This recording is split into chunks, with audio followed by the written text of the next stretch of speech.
โอปัญญิโกปัจจัตตังเวทิตโพวินยูหิติสุปฏิปันโนภควโตสาวกสังโฆอุจุปฏิปันโนภควโตสาวกสังโฆ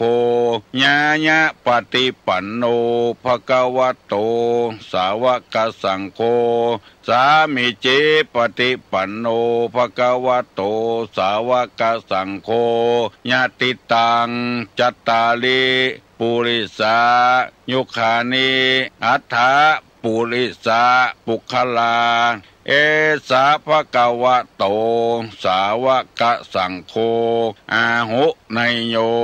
ปาหุไนโยทักขิไนโยอัญจลิกาละนิโยอนุตตะลังปุญญเขตังโลกัสสาติกราบหนึ่งกราบสองกราบสามกาเลนะธัมมัสสวนังเอตัมมังคะละมุตตะมังมาแล้วเน้อป่อออกแม่ออกปู่ป้านาอาศรัทธานักศิลป์นักบุญทั้งหลายมาแล้วเสียงก้องเสียงกองเสียงมองต่ำเข้าเสียงตุเจ้าเทศนาธรรมตามการตามเวลามาแล้วมาถึงบ้านมาถึงบนเฮือนมาถึงในเฮือนมาถึงในมุ้งในสุดมาถึงเตาไฟมาถึงห้องน้ำมาถึงในรถที่กำลังเปิดวิทยุรับฟังอยู่มาถึงกาดถึงลีมาถึงในไร่ในสวนมาถึงกุฏิที่ท่านทั้งหลายพากันเปิดวิทยุอยู่การฟังธรรมตามกาลเวลาเป็นมังคละชีวิตเวลานี้ เฮากำลังซักผ้าอยู่ก็มีกำลังสะล้างเข้ามาอยู่ก็มีกำลังนอนอยู่ก็มีกำลังทำการทำงานอยู่ก็มีกำลังนั่งฟังอยู่ก็มีบ่ได้เนี่ยการเนี่ยงานอย่างเตื้อเข้าบ่ได้กินเตื้อกำลังนั่งฟังธรรมเป็นการฟังธรรม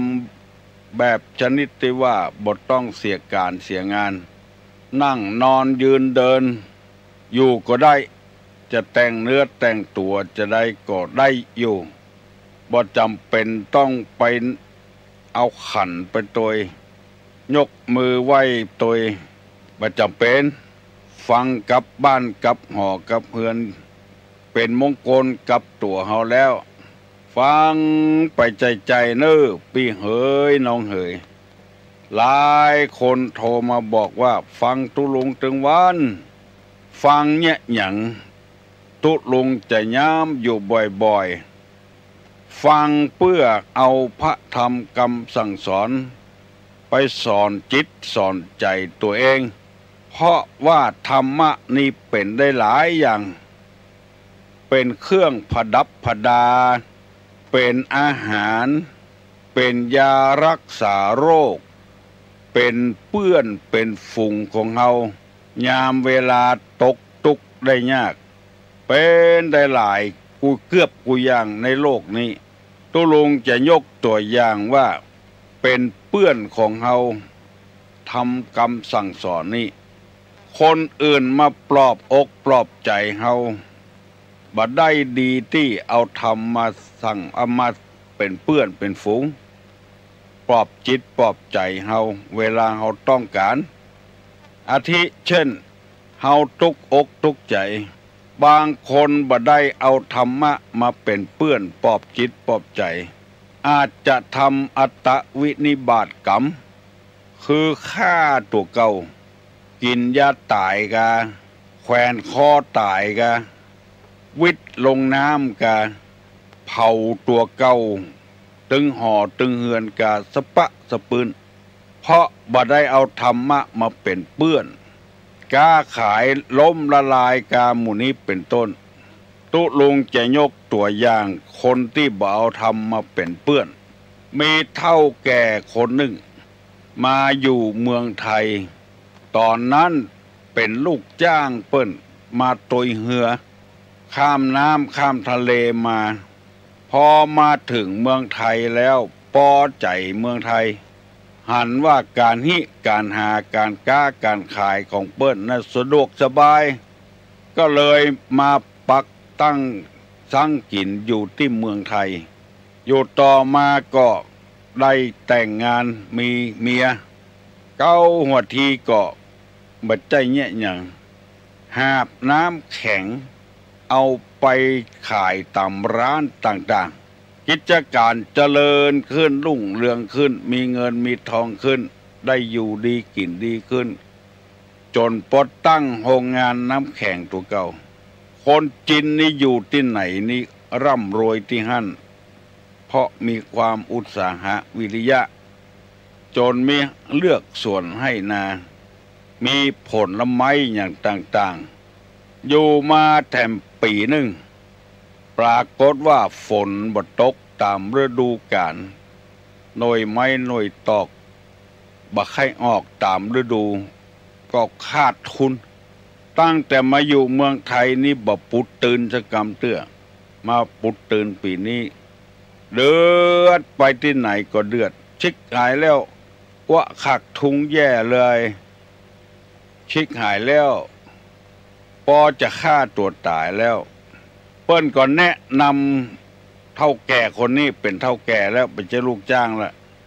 ไปหาตุเจ้าว่าชิกหายแล้วชิกหายแล้วคือสิบหายละมันเหลืออย่างละมันว่าไปหาตุเจ้าก็ถามว่าเท่าแก่เป็นอย่างไรโอ้ชิกหายแล้วหมกแล้วเป็นนี่ขาดทุนแย่เลยตุเจ้าเปิ้นก็เอาธรรมะมาเป็นเปื้อนเท่าแก่บ่ได้ชิบหายโลบ่ได้ขาดทุนโลกำไรมันลดลงไปกังไรยังไงลดลงไปว่าลงทุนเป็นไม่รู้จักกี่ล่างเดี๋ยวนี้ไม่มีอะไรหมกเนื้อหมกตัวแล้วตุเจ้าก็ว่าเท่าแก่เหยเท่าแก่ลูกเมืองจีนมาอยู่เมืองไทยเมื่อทีน่ะมาอย่างใดก็เล่าให้ตุเจ้าฟังมารับจ้างเขามารับจ้างกับอาเซียอาเฮียเขาแล้วมาเห็นเมืองไทยนี่มันอุดมสมบูรณ์ว่าก็เลยมาอยู่ที่นี่จะถามเท่าแก่แถมว่าเท่าแก่บ่ได้เอาอย่างมาตัวแล้วมีให้กี่ให้มีสวนกี่สวนมีอันอย่างพ้องเล่าให้ตุเจ้าฟังเท่าแก่ปีนี้กำไรมันลดไปลงลดยังไงก็เล่าให้ฟังว่ามันบ่ได้ชิบหายหรอสวนของเท่าแก่ก็ยังมีอยู่ต้นไม้ก็ยังมีอยู่มีกูย่างอยู่ยังมีเมียอยู่ที่บ้านก็ยังมีอยู่มีลูกด้วยแถมอำนาจมันเป็นกำไรของเท่าแก่ร้อนๆปีนี้มันกำไรมันลดลงไปแต่กำไรยังอื่นยังมีอยู่มีมีสวนมีให้มีนามีเมียมีลูกแล้วยังมีที่อยู่ที่อาศัยมีหอมีเฮือนอยู่เท่าแก่ว่าขาดทุนยังไงมันบ่ได้ขาดทุนบ่ได้ชิบหายโลกยังมีหอมีเฮือนอยู่ไม่เคยไล่ยิงเลยคำพูดแบบเนี้ยก็อันนั้นน่ะกะบ่ได้เอาธรรมะมาเป็นเปื้อนยังก็ขาดทุนจนเป็นโรคประสาทจะฆ่าตัวตายอันนี้เป็นต้นที่ตุลุงยกมาเป็นตัวอย่างป้องออกไม่ออกเฮายังมีทรัพย์สมบัติอยู่ที่จะกินหากินอยู่บ่ใช่ขาดทุนไปประตกประเสี่ยงเพราะว่าบ่ได้เอาธรรมะมาเป็นเปื้อนเป็นฝูงแน่ก็อย่างเดียวแน่ก็จะได้อย่างเดียวตอนเสียนี่เดือดร้อนหาว่าขาดทุนหมู่นี้เป็นต้นธรรมะจึงเป็นเปื้อนที่ดีสำหรับคนที่ฟังธรรมะหมู่นี้เป็นต้นตุลุงจึงนำมาเสนอให้พี่น้องพ้องหิ่งทั้งหลายเอาฟังกูเจ้าเถอะประโยชน์มันจึงได้ธรรมะเป็นกูอย่างของเฮา เป็นครูบาอาจารย์ของเฮาตัวธรรมะนี่เฮาจะละบ่ได้เฮาจะขว้างบ่ได้บ่ว่าคนนั้นจะเป็นไผก็ตามเป็นป้อเฮือนเป็นแม่เฮือนเป็นป้อคนเป็นแม่คนเป็นลูกของคนเป็นลูกจ้างของคนเป็นนายจ้างของคนจะต้องเอาธรรมะมาเป็นเปื้อนเป็นฝูงเอาธรรมะมาเป็นครูบาอาจารย์ถ้าคนเอาถ้าขาดศีลขาดธรรมอย่าแล้วบอกว่าเป็นภัยก็ตามความยุ่งเหยิงย่อมเกิดขึ้นในบ้านนั้นจองนั้นหอนั้นเฮือนนั้นและคนคนนั้นเป็นเครื่องประดับคนใดมีศีลมีธรรมนี่มันงามตั้งแต่ต้นจนอวสานจะเสาะอันยังก็เสาะคนที่มีศีลมีธรรมมันงามถึงเบื้องต้นอธิกัลยาณังมัชเชกัลยาณังปริโยสานกัลยาณังงามถึงเบื้องต้นงามในท่ามกลางงามในที่สุดเพราะมีธรรมะเป็นเครื่องประดับมีคนเกรงกลัวมีคนเก่งขามเครื่องประดับประดาตั้งนอกยังมีอันตรายมีสายสร้อยสายคอมีเพชรพลอยมีเงินมีทองกับบ้านกับจองเขายังมาโลภมาเอาได้อยู่มาลักมาจกบางทีก็เสียชีวิตไปเพราะเข้าของทรัพย์สมบัติไปนอกคนมีศีลมีธรรมนี่เป็นเครื่องประดับเป็นอาหารทางจิตทางใจบ่จนบ่ผอมสักเตื้อ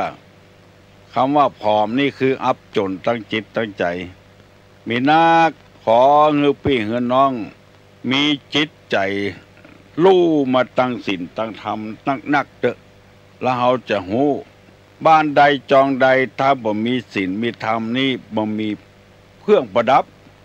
มีแต่คนจะดูแควนหัวพิษกันเถียงกันกินเหล้าเมายาอบายมุขกู่ข้ออยู่ในจิตในใจหมดยามกว่างเล่นกว่างยามไก่เล่นไก่ยามมีการมีงานอย่างกับบ้านกับจองเอาพายเอาไฮโลมาเล่นอันนี้เป็นต้นนำมาเสนอให้พี่น้องทั้งหลายได้ฟังในจำพวกบุคคล4จำพวกในยะที่3ที่ตุลุงนำมาเสนอในยะที่1ที่2แล้วในยะที่1ที่2บอกว่าปฏิบัติเพื่อประโยชน์ตนแต่บ่ปฏิบัติเพื่อคนอื่นปฏิบัติเพื่อประโยชน์คนอื่นแต่บ่ปฏิบัติเพื่อตัวเองบ่ปฏิบัติเพื่อประโยชน์ตนและประโยชน์คนอื่นทั้งนั้นเกิดมาเสียชาติและข้อที่4ว่าผู้ปฏิบัติทั้งประโยชน์ตนและประโยชน์คนอื่นด้วยอันนี้เป็นบุคคลที่นำมาเสนอพี่น้องทั้งหลายวันนี้จะนำเอาบุคคลแถม4จำพวกมาเสนอท่านทั้งหลายให้ฟังคือคนเฮาเนี้ยเอาธรรมะมาเป็นเพื่อนก็มีบ่เอาเป็นเพื่อนก็มีหมู่เนี้ย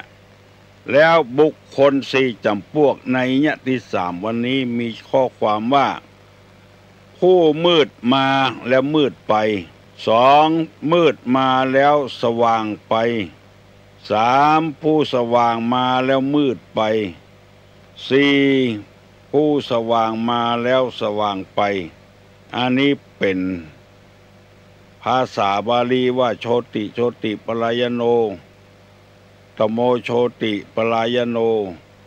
โชติตมะปลายโนโชติปลายโนคือมืดมาแล้วสว่างไปปะเลปิจัตตาโลปุคลาตะโมตมะปรายโนมืดมาแล้วมืดไปหมายความว่าเกิดมาในถ้ำกลางคนบดีแล้วบัดแสวงหาคุณงามความดีอย่างสักอย่างมืดมนอนทการในระหว่างคนบดีตอนไปก็บ่มีอย่างติดตัวมืดมาแล้วก็มืดไปเกิดมาเป็นคนจน ตอนใกล้จะตายเป็นคนจนอย่างเก่าอย่างเดิมบ่แสวงหาความรู้บ่แสวงหาเงินหาคำอย่างอี้ก็มีถ้าเราจะสังเกตพออยู่ในท่ามกลางของนักเลงกูย่างนักเลงเจ้าชู้นักเลงเล่นการพนันนักเลงคบคนชั่วเป็นมิตรแล้วบ่พยายามปลีกตัวออกจากนักเลงพ่อเป็นนักเลงลูกก็เป็นนักเลงเช่นเดียวกันพอใกล้จะตายแล้วความมืดมนอนตการเข้ามาหาตัวเพราะบ่แสวงหาความสว่างมืดตึงมามืดตึงไปจะสังเกตว่าคนมืดมามืดไปนั้นจะใดบางทีพออยู่ที่ดีแล้วปะของดีแล้วได้ป่อเมียแม่เมียที่มีเงินมีคำแล้วบ่มีกำกึดอย่างเก่าอย่างเดิมบางทีเปิ้นแบ่งทรัพย์สินมรดกให้ฝ่ายของเมียเพราะฝ่ายของตนบ่มีหยังก็นึกว่าจะได้เอาทรัพย์สินมรดกนั้นให้เจริญรุ่งเรืองขึ้นเอาไปเนี่ยอย่างอื่นขึ้นเอาไปขึ้นไปขายให้หมดกินให้หมดตัวอยู่ในตระกูลที่ทุกข์ยากแล้วไปได้ทรัพย์สมบัติมาก็เอาไปถลุงถลายเล่นการพนันให้หมดอย่างอี้ก็มีบางทีผัวตายละทรัพย์สมบัติไว้เอาไปถลุงให้หมดกำไปก็มืดไปกำมาก็มาด้วยความมืดมนอนตการจะสังเกตได้ง่ายๆเพราะคนบ่แสวงหาความรู้พอได้ดิบได้ดีแล้วกลับเป็นมืดไปแถมแล้วเอาง่ายๆอย่างตุเจ้าที่มาบวชเป็นตุเจ้าอยู่ในวัดในวาพ่อแม่ก็ทุกข์ยากอับจนบ่มีหยังได้มาบวชเปิ้นยกย่องสรรเสริญกะเดียวว่าจะดีไปลักพระพุทธรูปไปขายกินก็มีเล่นแม่ย่าไม่ยิงก็มีกินเหล้าเมายาเหี่ยเป็นคนเบิบเติบตับไปเหี่ยก็มีหน้าที่จะได้รับยกย่องสรรเสริญจัดดีแล้วกลับไปลุงลังเนี่ยกลับไปวุ่นวายกลับไปเดือดร้อนเนี่ยเมื่อมาก็มืดอยู่แล้วกำไปก็มืดอย่างเก่าอย่างเดิมคนจำพวกนี้มีนักหนาปาป้านที่เปิ้นแปลงกรรมนี้มาเพื่อจักให้คนที่ได้ยินได้ฟังธรรมะคำสั่งคำสอนเมื่อเฮามืดมาแล้วอย่าไปมืดไปคือมีความสว่างไสวติดก้นติดตัวไปพ้องคือเปิ้นได้อวดได้อ้างแค่พ้องอันนี้บ่เอาอย่างสักอย่างธรรมะธรรมโมก็บ่เล่นตัวก่อกรรมทำความชั่วทุกข์ยากลำบากลำบนยังบ่พอไปติดคอกติดตารางแถมเพราะว่าบ่ฮับเอาทำกรรมสั่งสอนเพราะฉะนั้นจะหันว่าเมื่อเจ้าก็ดีเมื่อวันก็ดีจะมีตุเจ้าเอาพระธรรมกรรมสั่งสอนมาฝากมาฝังมาเทศน์ให้พี่น้องทั้งหลายฟังเพื่อเจริญรุ่งเรืองพ่อแม่เป็นคนบดี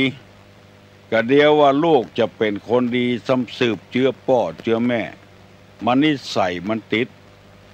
ชอบเป็นจู้กับชาวบ้านมืดมาแล้วยังบ่พอจะมืดไปตัวแถมบอกว่าคนนั้นจะเป็นเมียไผบอกว่าคนนั้นจะเป็นลูกไผเป็นปี้เป็นน้องเป็นเพื่อนเป็นพ้องกันแต่ก็ยังเอาอยู่โหว่าเปิ้นมีผัวแล้วก็ยังเอาอยู่บ่หาความสว่างไสวเข้าในตัว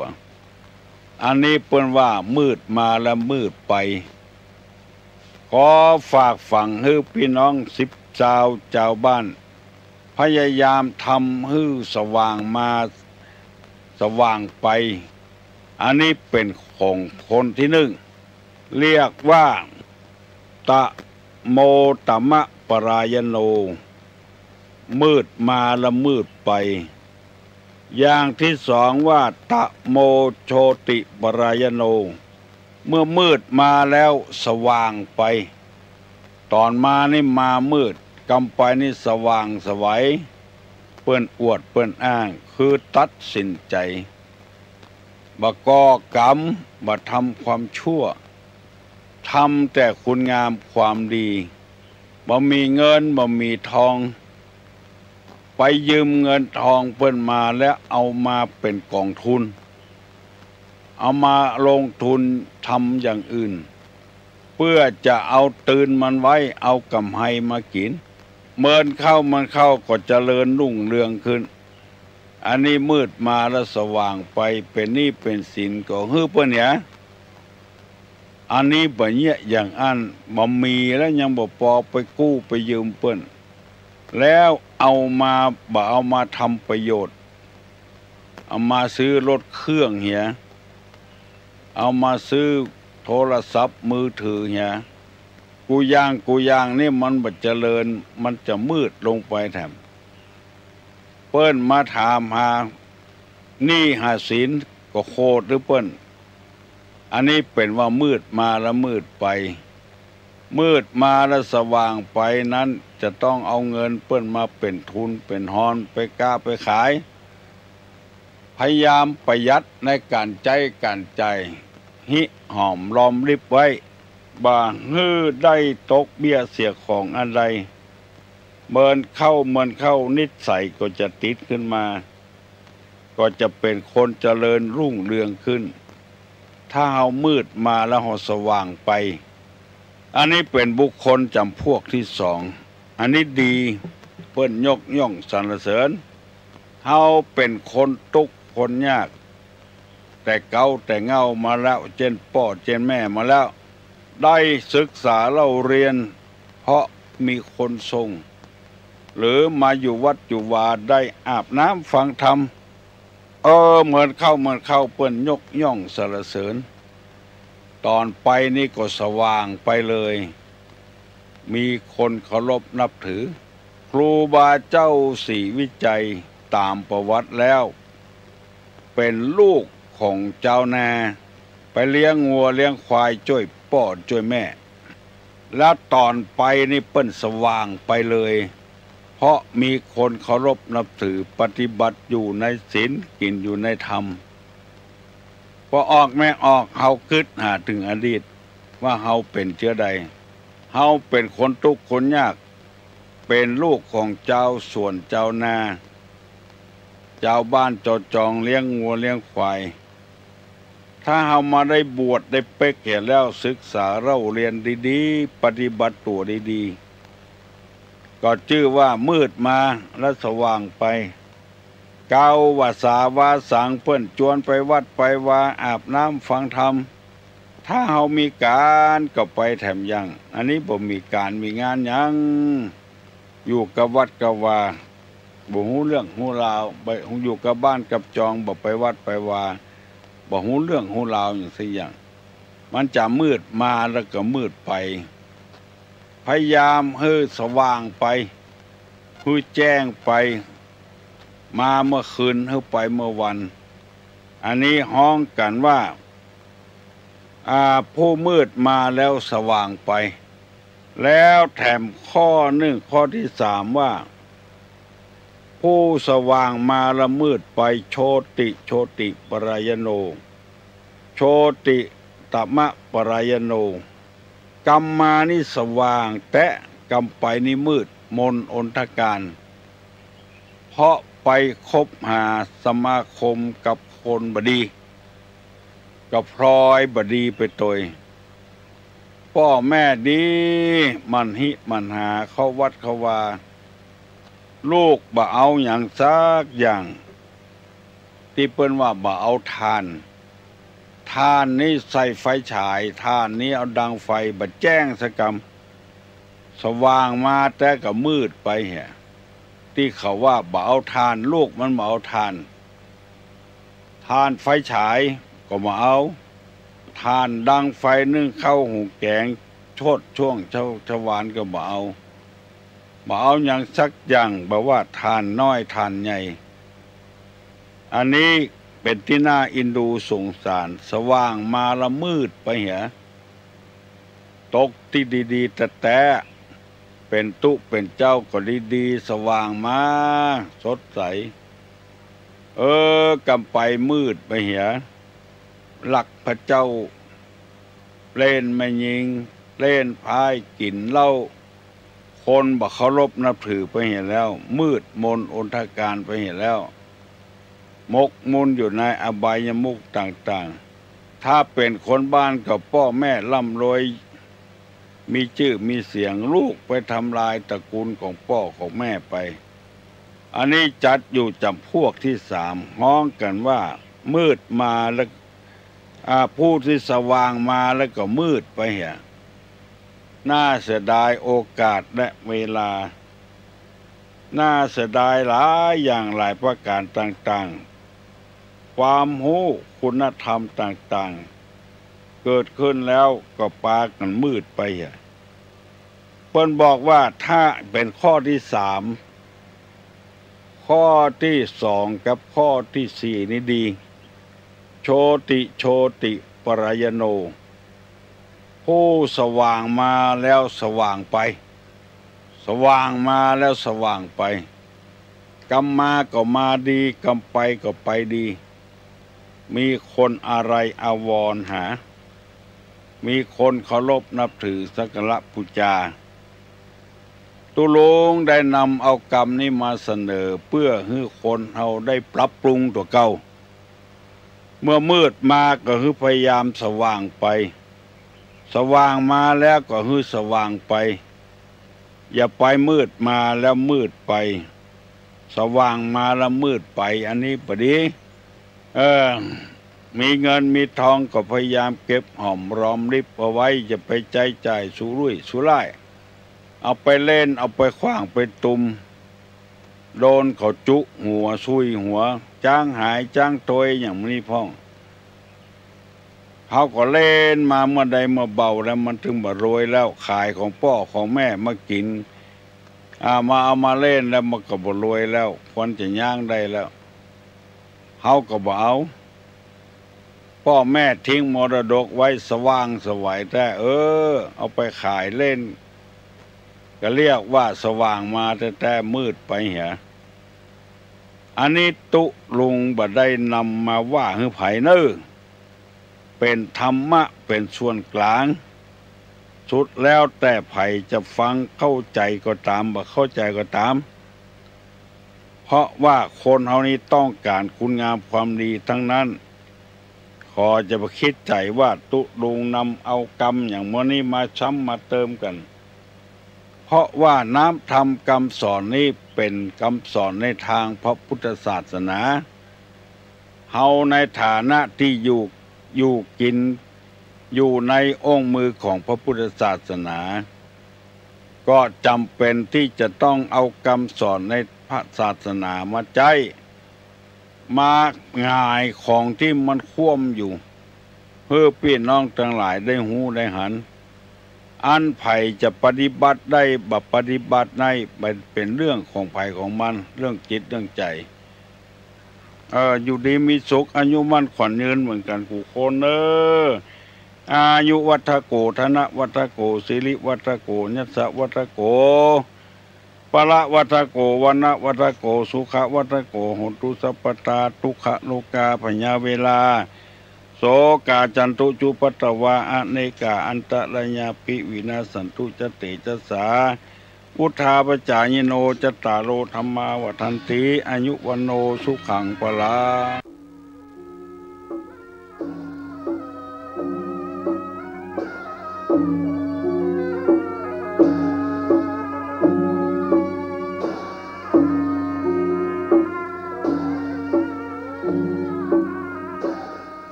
พวกกำมือเดียว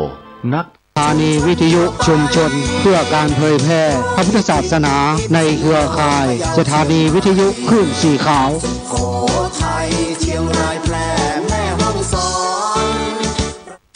ท่านกำลังรับฟัง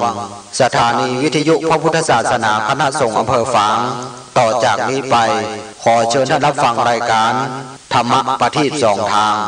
ดำเนินรายการโดยหลวงพ่อพระโคสุจิตานุรักษ์หลวงพ่อเจ้าคณะอำเภอฝาง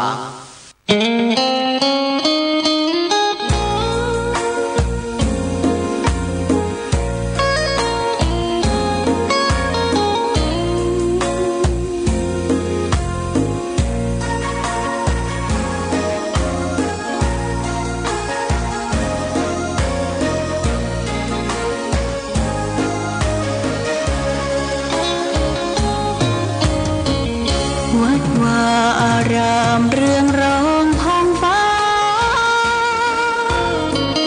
สืบสานนานมาล้านนาแดนไทยวัดพระบาทอุดมน้ำบ่อสาวาเล่าขานกันมานานไกลศาสนายิ่งใหญ่ของชนชาวไทยพระพุทธบาทจำลองของพระสัมมา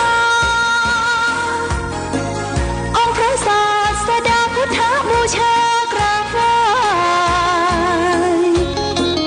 องค์พระเจ้าฝางอุดมศิลป์ผู้สร้างสรรค์มานานไกลนามอุดมก้องไปสมในฉายาก่อนเป็นวัดร้างโบราณสืบสาน2524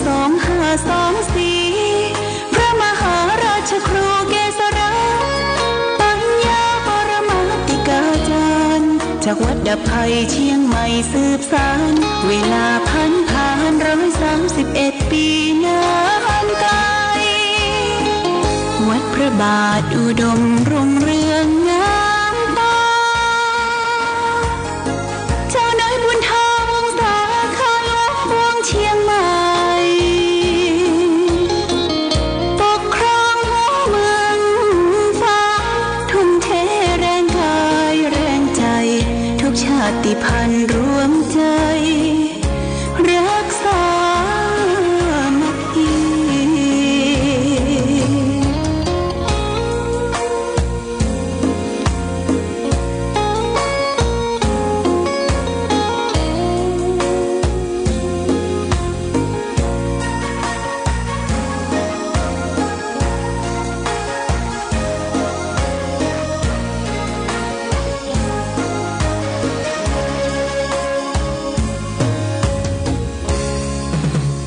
เป็นวัดร้างโบราณ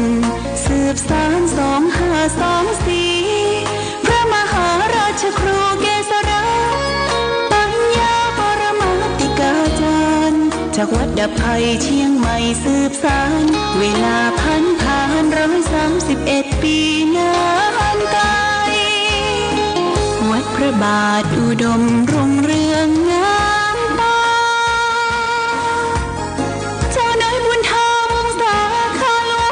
เชียงใหม่ปกครองหัวเมืองฟ้าทุ่มเทแรงกายแรงใจทุกชาติพันธุ์รวมใจรักษามัคคี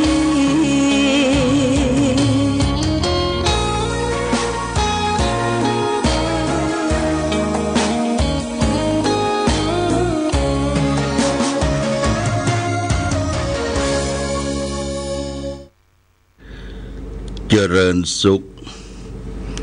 ศรัทธาสาธุชน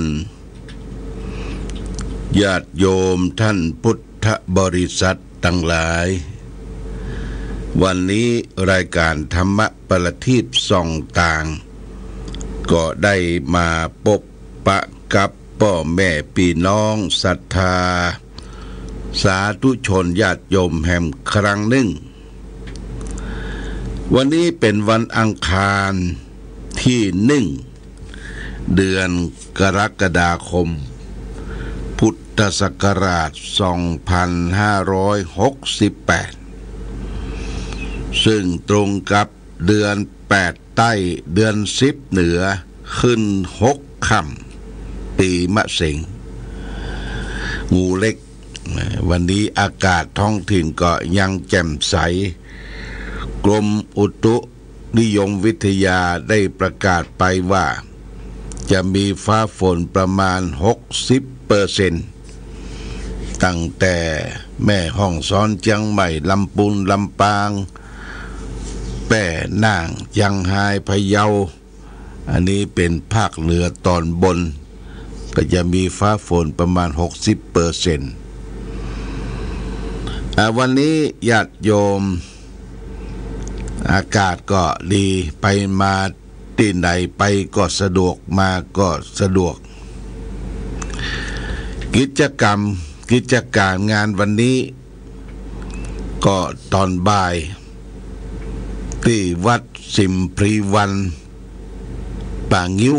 อำเภอชัยประการตำบลแม่ทะลบอำเภอชัยประการก็จะมีการส่งน้ำพระธาตุส่งน้ำพระธาตุก็จะได้ไปร่วมกันเวลา 13 นาฬิกาคือบ่ายโมงก็จะได้เดินทางไปร่วมแล้วก็วันที่3นี่ก็ที่วัดสันเวียงมูลสันปะคาก็จะมีการส่งน้ำพระธาตุตอนบ่ายเช่นเดียวกันคือบ่าย3 โมงส่งน้ำพระธาตุที่วัดสันเวียงมูลสันปะคาศรัทธาญาติโยมอยู่ใกล้อยู่ไกลอยากจะไปร่วมก็ขอเชิญชวนในงานประเพณีเดือน9นี่ก็จะเป็นประเพณีหลายที่หลายต่างเดือน9บ่ายเดือน10เนาะเดือน9บ่ายเดือน10ก็เหลือบากี่วันญาติโยมเขาก็จะมีการเข้าพรรษาวันอาสาฬหบูชาตรงกับวันที่10วันที่10เดือนกรกฎาคมเรียกวันที่10วันอาสาฬหบูชาเป็นวันกำเนิดเกิดแห่งพระรัตนตรัยเป็นวันของพระธรรมพระพุทธเจ้าได้แสดงธรรมกันแรกของโลกก็คือธรรมจักรกับปวัตตนสูตรแสดงให้แก่ปัญจวัคคีย์5 รูปที่ป่าอิสิปตนมฤคทายวัน เมื่อแสดงธรรมจบปุ๊บพระอัญญาโกฏัญญะหัวหน้าปัญจวัคคีย์เกิดดวงตาเห็นธรรมรู้แจ้งเห็นจริงเป็นพระโสดาบันองค์แรกพระพุทธเจ้าก็บวชให้แก่พระอัญญาโกฏัญญะโดยเปล่งพระวาจาว่าอัญญาเธอจงเป็นภิกษุมาเถิดทำอันใดที่เรากล่าวดีแล้วเธอจงมาประพฤติพรหมจรรย์ให้ถึงที่สุดทุกเถิดนะเพียงพระดำรัสแค่นี้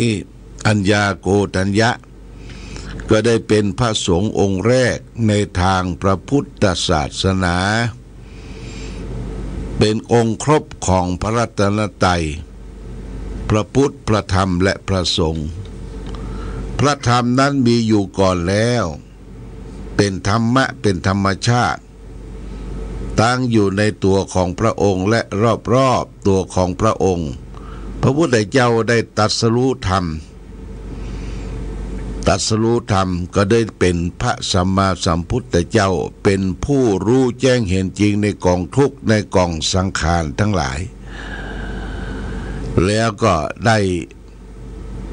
บวชให้แก่พระอัญญาโกฏัญญะครบพระรัตนตรัยพระพุทธพระธรรมพระสงฆ์ในวันอาสาฬหบูชาวันที่10เดือนกรกฎาคมและญาติโยมในช่วงเข้าพรรษา ยังมีบทบัญญัติตามพระธรรมวินัยของพระสัมมาสัมพุทธเจ้าว่าห้ามพระสงฆ์ได้จาริกไปในที่ต่างๆเกินกว่า7 วันถ้าไปโดยเหตุจำเป็นเช่นพ่อแม่เจ็บไข้ได้ป่วยไปเยี่ยมได้ 2. พระเพื่อนบรรพชิตกษัตริย์ที่จะศึกกษัตริย์ศึกก็ไปเยี่ยมห้ามปรามได้ 3. ก็ญาติโยมเขานิมนต์ไว้ในช่วงพรรษาก็ไปได้ไปแล้วต้องกลับมาถึงวัดไปไม่เกิน7 วันเรียกว่าสัตตหกรณียะไปไม่เกิน7 วันพรรษาก็ไม่ขาดเพราะฉะนั้นญาติโยมเมื่อตุเจ้าพระสงฆ์อยู่จำพรรษาวัดใดอารามใดเขาก็มีโอกาสได้ไปฟังเทศน์ฟังธรรมใส่บาตรญาติปกตอนเจ้ากลางวันเขาก็ได้ไปฟังธรรมกันอันนี้ก็ขอเชิญชวนเตรียมตัวเตรียมใจเข้าพรรษาปี2568นะพุทธศักราช2568ทางวัดพระบาทอุดมก็มีการเปลี่ยนแปลงคือจะฟังธรรมตอนเมื่อเจ้ามดญาติโยมเอาไปทำบุญตักบาตรเมื่อเจ้าเวลา8 โมงเริ่มพิธีทำบุญตักบาตรไหว้พระรับศีลเสร็จแล้วก่อนจะมีการรับปอนก็นิมนต์ตุเจ้าประสงค์เทศธรรมแสดงธรรม1 กันหรือ2 กันนะเนี่ยเขามาฟังธรรมเพราะว่าในช่วงบ่ายบ่ค่อยจะมีผู้คนมาฟังธรรมต่างคนก็ต่างมีภาระหน้าที่อันที่จะมาไปหรือไปฟังธรรมนี่ก็บ่กี่คนญาติโยมก็เหลือแต่ผู้เฒ่าผู้แก่ถ้าลูกบ่ได้มาส่งหลานบ่ได้ไปส่งฟังธรรมก็บ่ได้ไปละทีนี้เขาก็รวบยอดฟังธรรมตอนเจ้ามดนะตอนเจ้าเริ่มตั้งแต่8 โมงอย่างจ้าก็9 โมงครึ่งเสร็จพิธีนะชั่วโมงครึ่งญาติโยมแจ้งคือศรัทธาสาธุชนทั้งหลายได้รับทราบมาณโอกาสนี้เพื่อเราจะได้ร่วมด้วยช่วยกันมีการเปลี่ยนแปลงไปตามสภาพการไหวไปตามธรรมชาติแบ่งใจให้คนได้มาร่วมกันบ่ต้องไปวัดถึง2 ครั้งคือไปเมื่อเจ้ารวดฟังเทศน์ฟังธรรมฟังปาฐกถาธรรมแล้วก็ถวายเข้าบิณฑบาตตรวจน้ำรับตรวจน้ำแล้วก็เป็นเซตพิธีของภัยของมันอันนี้ก็แจ้งศรัทธาสาธุชนญาติโยมทั้งหลายรับทราบ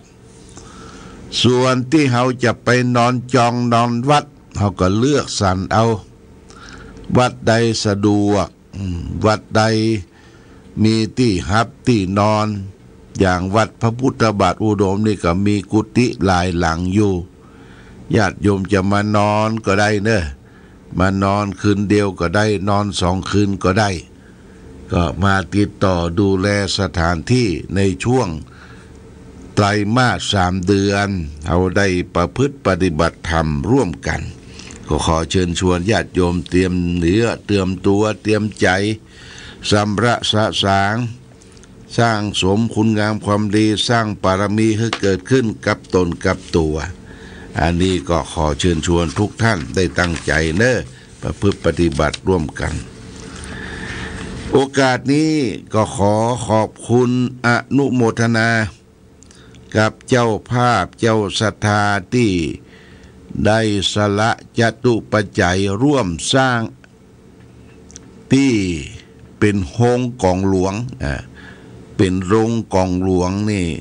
จะมีกองหลวง2 แกนของวัดพระพุทธบาทอุดมตอนนี้ก็อยู่ในเต็นท์ตากฟ้าตากฝนไว้บ่มีที่เก็บก็จะแปลงที่เก็บหงกองหลวงและกองปูจาแห่มชุดหนึ่ง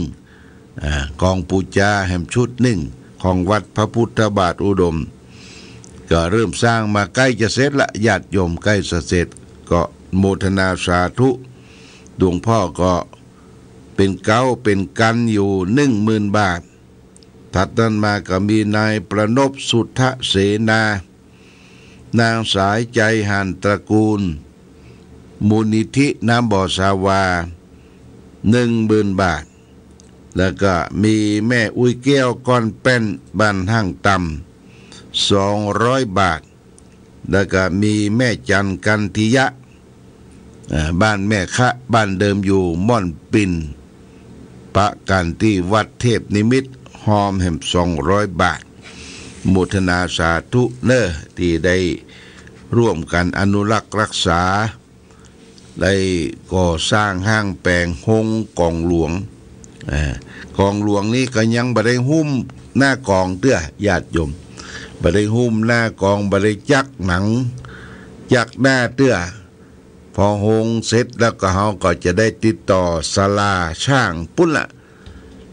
จากจังหวัดลำพูนขึ้นมาหุ้มหน้าแล้วก็ใส่หนังจักดังข้างตีก็จะดังละกองดังจะได้ญาติโยมก็ยื่นอกยื่นใจเนอะเอาก็จะได้บุญได้กุศลเทพบุตรเทวดาจะได้รับรู้เร่งหันว่าเฮาได้อนุรักษ์รักษาสิ่งที่เป็นของโบราณกองหลวงทั้ง2 แกนนี่ชื่อว่าขุนฝางนางไม้เป็นไม้เล่มเดียวกันเอามาจากขุนน้ำฝางปุ้นเขตอำเภอชัยปราการเมื่อเกือบจะ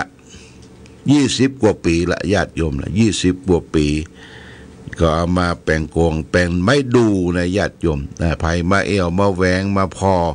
ก็มาดูมาชมได้ก็จะมีที่เก็บที่เซาแล้วนะแจ้งญาติโยมสาธุชนทั้งหลายรับทราบมาณโอกาสนี้วันนี้ก่อนจากกันได้มาปะมาพบก็จะเอาสาระธรรมะนำมาฝากคือแก่ญาติโยมท่านสาธุชนทั้งหลายวันนี้เอาเรื่องหมอกชีวิตหมอกชีวิตคำว่าหมอกชีวิตหมอกก็คือมันเมื่อเจ้าเนี่ยมันมืดฟ้ามัวดินหน้าหนาวเนี่ยเป็นหมอกเป็นธรรมชาติเอาไปไหนที่ไหนก็จะต้องเปิดไฟลดส่องตางเมืองฝางชื่อว่าเมืองในหมอกเมืองในหมอกเย็นเน็บหนาวแต่ว่าหมอกชีวิตของคนเฮาทุกคนน่ะมันมีจะใดมันเป็นจะใดเฮาก็ลองฟังเปิ้นว่าคนเฮาเกิดมาในโลกนี้อย่าบ่ทำมันยัง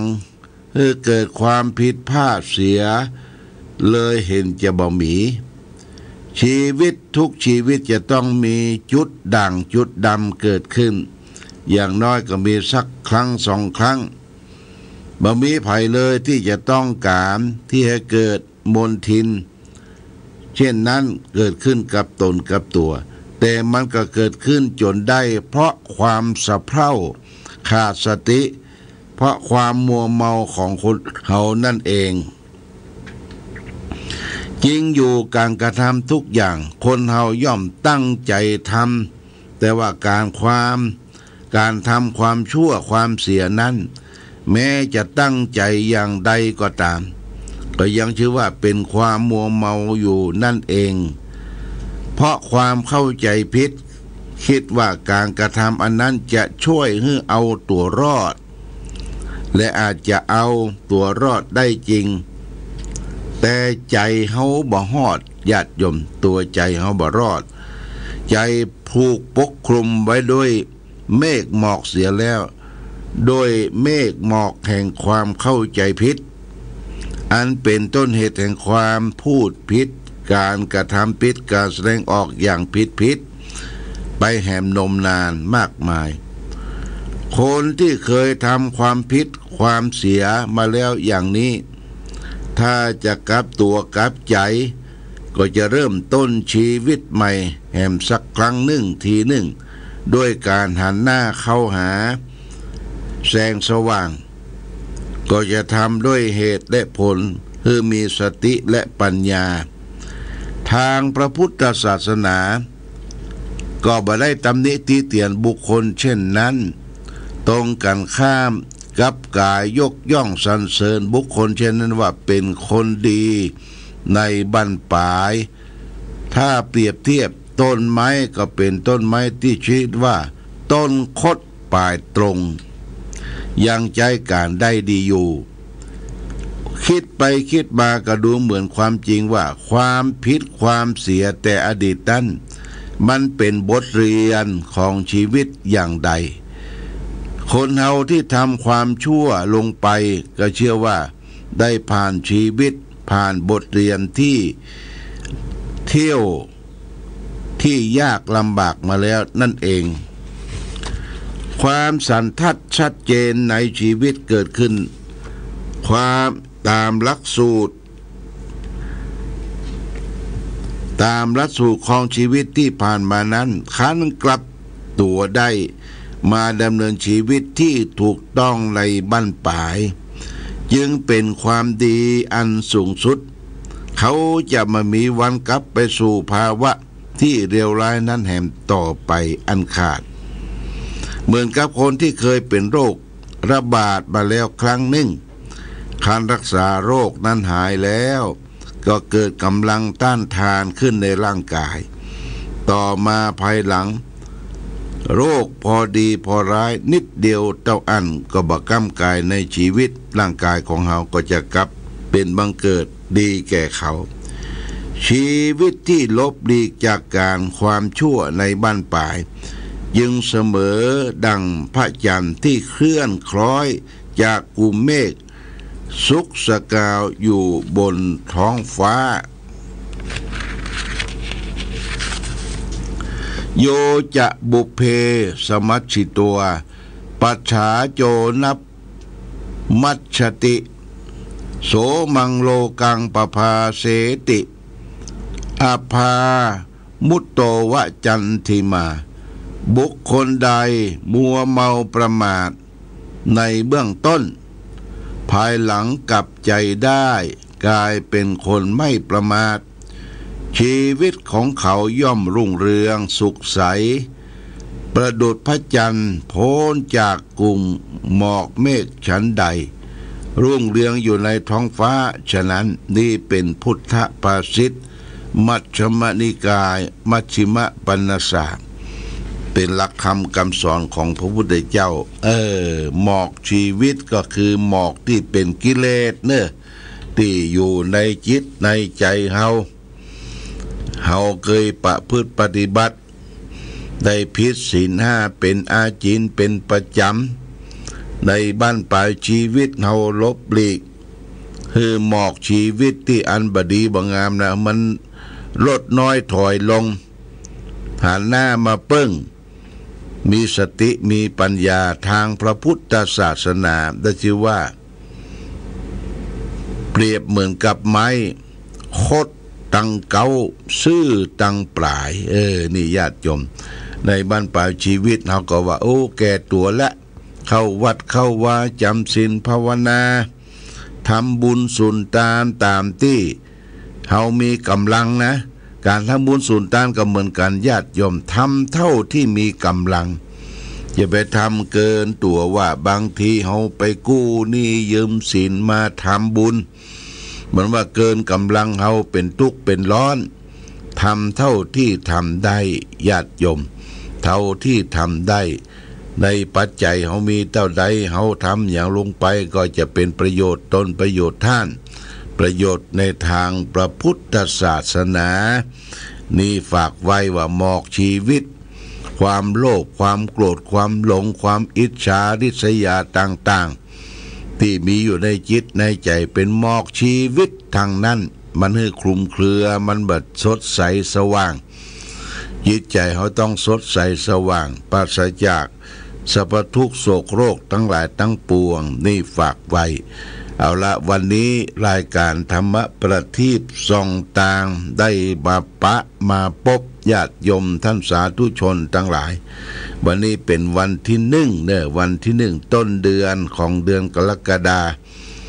เป็นเดือนของความหวังของบางท่านบางคน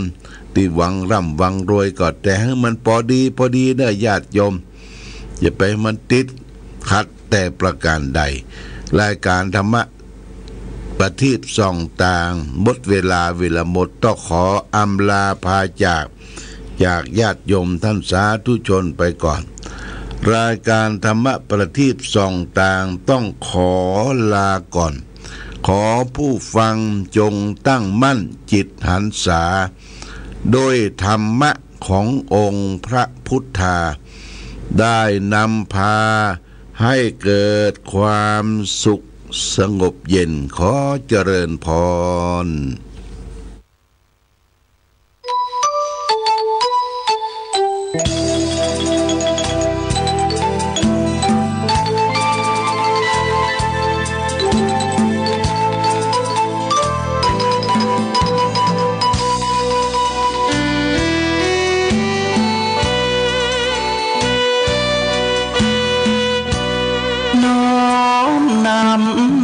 ตำนานผ่านทุกรุ่นองค์บุญหลวงพ่อแก้วทันตะจิตโตมีบุญญาบารมากโคมีพุทโธที่นำทาง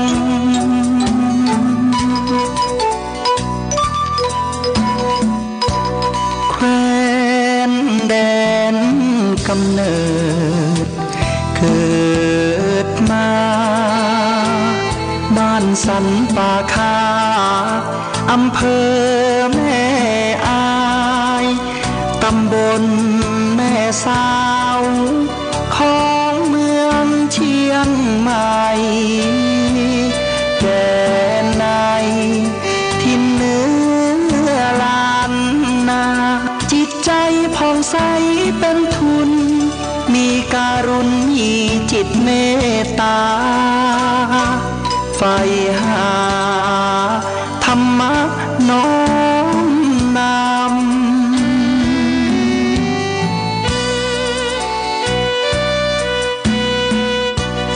โยมพ่ออุ่นแม่ปอมหิงสาบิดามารดาผู้เลี้ยงดูเส้นทางธรรมน้อมนำคำชูเดินสู่เส้นทางของผ้าเหลือง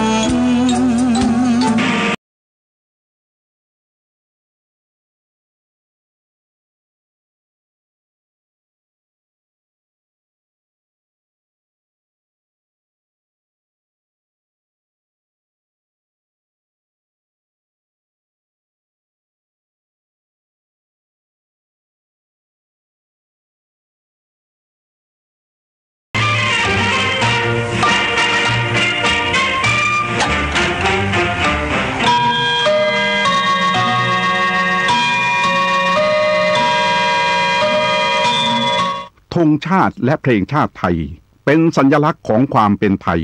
เราจงร่วมใจยืนตรงเคารพธงชาติด้วยความภาคภูมิใจในเอกราชและความเสียสละของบรรพบุรุษไทยประเทศไทยรวมและเชื้อชาติไทยเป็นประชารัฐผ้าไทยของไทยทุกส่วนอยู่ดำรงคงไว้ได้ทั้งมวลด้วยแค่ล้วนหมายรักษาพันธิตไทยนิรักสงบแต่ถึงรบไม่กล้าเอกราชจะไม่ให้ใครคุมขีสละเลือดทุกอย่างเป็นชาติทะเลพลังประเทศชาติไทยทวีมีชัยชโย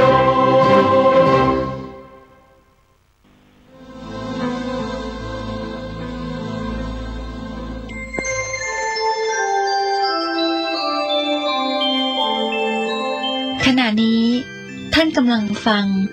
สถานีวิทยุกระจายเสียง FM 104.5 เมกะเฮิรตซ์พระผู้มีพระภาคทรงทราบจากความคำหนึ่งของภิกษุรูปหนึ่งจึงเรียกหมู่ภิกษุมาว่าภิกษุทั้งหลายเรานั้นได้ตรัสคาถาทำโดยการเลือกหาที่เรียกว่าการวิจัยแสดงสติปัฏฐาน4ประการเลือกเฟ้นใช้สัมมัปปทานใหญ่4ประการเลือกเฟ้นงามอิทธิบาททั้ง4โดยการวิจัยข้อความอินทรีย์เลือกเฟ้นงามพละ5ประการโดยการวิจัยโพชฌงค์ทั้ง7องค์เลือกเฟ้นสวยอริยมรรคด้วยองค์8โดยการวิจัยภิกษุทั้งหลายเราแสดงเล่าโดยการได้เลือกเฟ้นหรือวิจัย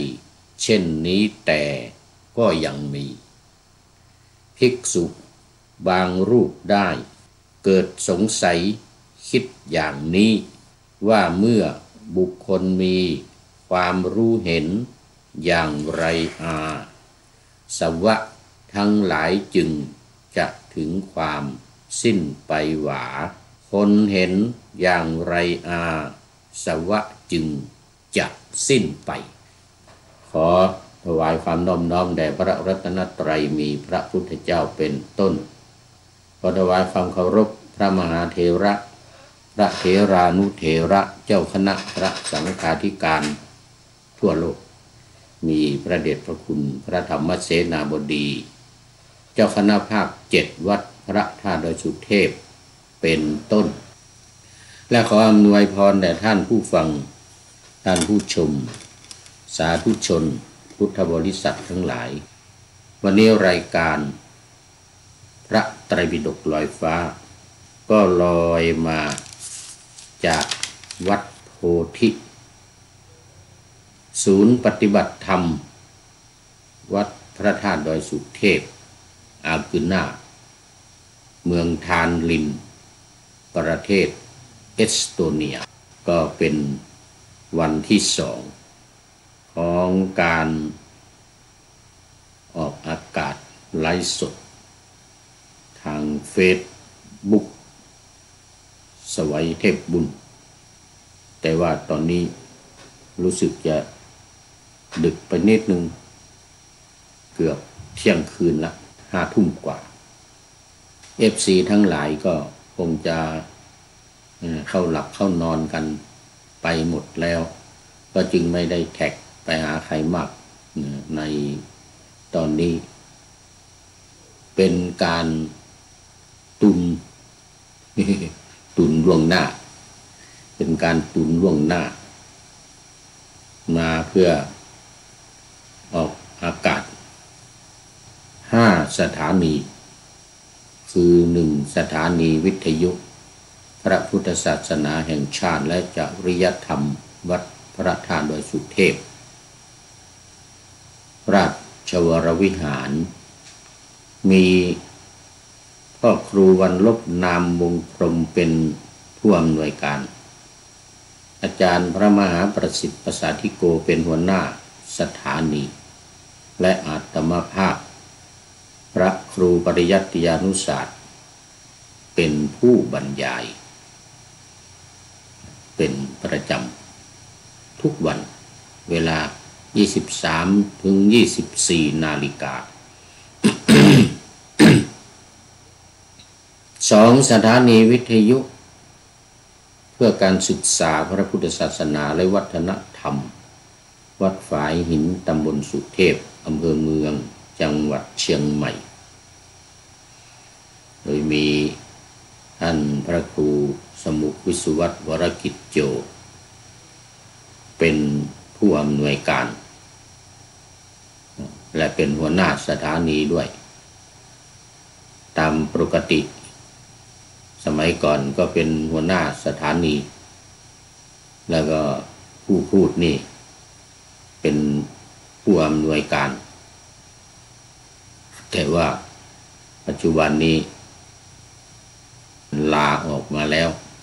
หลายปีละ7-8 ปีนะ168ตั้งแต่2560หลังจากที่เกษียณอายุจากมจร.ปี2560คนจริงเกษียณ2559นะแต่ว่าเขาให้อยู่ต่ออีก1 ปีเนื่องจากว่าเกิดหลังเดือนกันยายนแค่2 วัน แค่2 วันก็เลยต้องทำงานต่ออีก1 ปี2560เกษียณออกมาแล้วนี่ก็ให้ลาออกจากวัดฝายหินทั้งหมดทั้งเจ้าอาวาสทั้งอะไรต่างๆสถานีวิทยุแต่ก็ยังจัดมีเหลือแต่ว่ายังจัดรายการส่งให้ผู้อำนวยการคือท่านพระครูสมุวิสุวัตรดำเนินการต่อ จนถึงปัจจุบันนี้นี่ก็นำรายการนี้ออกอากาศเวลา 8-9 นาฬิกาวันจันทร์ถึงวันศุกร์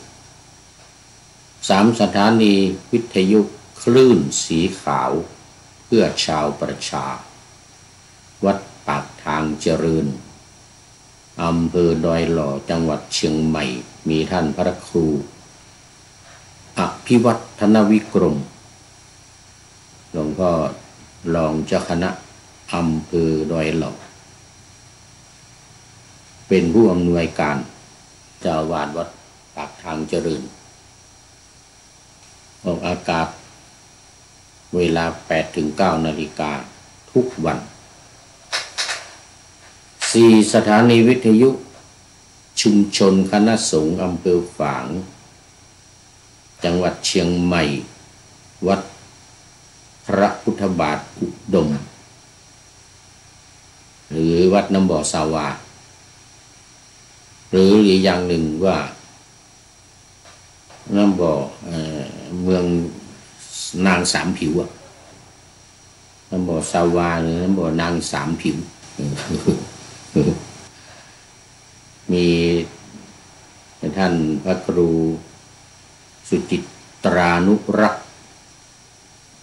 หลวงพ่อเจ้าคณะอำเภอฝางเป็นผู้อำนวยการนี่ก็นำออกอากาศทุกวันเหมือนกันเวลา 8-9 นาฬิกาสุดท้ายสถานีวิทยุมจร.วิทยาลัยสงฆ์นครลำปางมีอาจารย์จีรศักดิ์ปันลำเป็นผู้อำนวยการก็นำออกอากาศทุกวันเหมือนกัน 8-9 นาฬิกาเหมือนกันก็ต้องขอขอบคุณและอนุโมทนากับ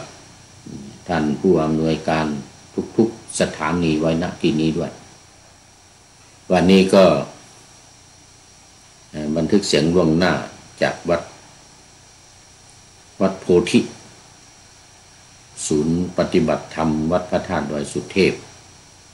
อากุนาเมืองทานลินประเทศเอสโตเนียแล้วก็ขอแก้ข่าวที่ได้ประกาศเอาไว้หลายรายการ2 วันที่ผ่านมาก็คือว่าจะหยุดการจัดรายการ3 เดือนตั้งแต่วันที่10 กรกฎาคมไปจนถึงวันที่10 เดือนตุลานู่นคือก่อนเข้าพรรษาแล้วก็ในช่วงพรรษา3 เดือนได้ที่ได้ประกาศไปขอแก้ข่าวว่าตอนนี้ ยกเลิกแล้ว ยกเลิกแล้วเนื่องจากว่าในที่ประชุมของคณะสงฆ์เถรวาทของประเทศเอสโตเนียได้ประชุมกันในเช้าเมื่อวานหมายถึงวันบันทึกรายการเนี่ยนะท่านผู้ฟังที่ฟังจากฟังในวันที่1จะงงคือประชุมวันที่30อย่างนี้ก็ได้ประชุมวันที่30วันออกอากาศนี่มันเป็นวันที่3วันที่1เนี่ยขณะที่นี่เป็นวันที่1ไอ้ที่ว่าดึกเมื่อกี้นี่ก็หมายถึงว่ามันเมื่อวันบันทึกรายการวันที่30เนี่ยมันเวลาเที่ยงคืน5 ทุ่มกว่ากับเที่ยงคืน5 ทุ่มครึ่ง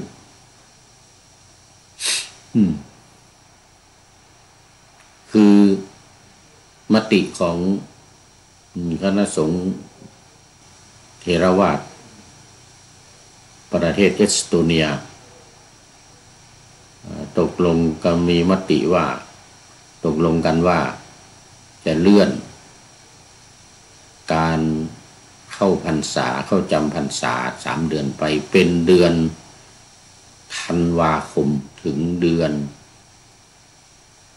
มีนาคมเดือนธันวาก็คงยังไม่ได้ดูวันที่เดี๋ยวดูยังไม่ได้ดูจันทรคติคือขึ้น15 ค่ำในต้นเดือนธันวาเนี่ย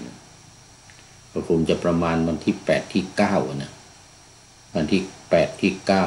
9ไล่กันกับ7 8 9อะไรเนี่ยไล่กันกับกรกฎาเนี่ยกรกฎานี่วันที่10วันพระใหญ่ขึ้น15 ค่ำก็ต้องไปดูขึ้น15 ค่ำของเดือนธันวาคมนี่จะเป็นวันที่เท่าไหร่ประมาณ7 8 9นี่แหละยังไม่ได้ดูปฏิทิน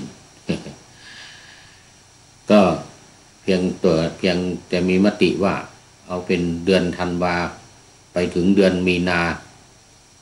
3 เดือนด้วยเหตุผลว่าเป็นหน้าฝนแล้วก็มีหิมะตก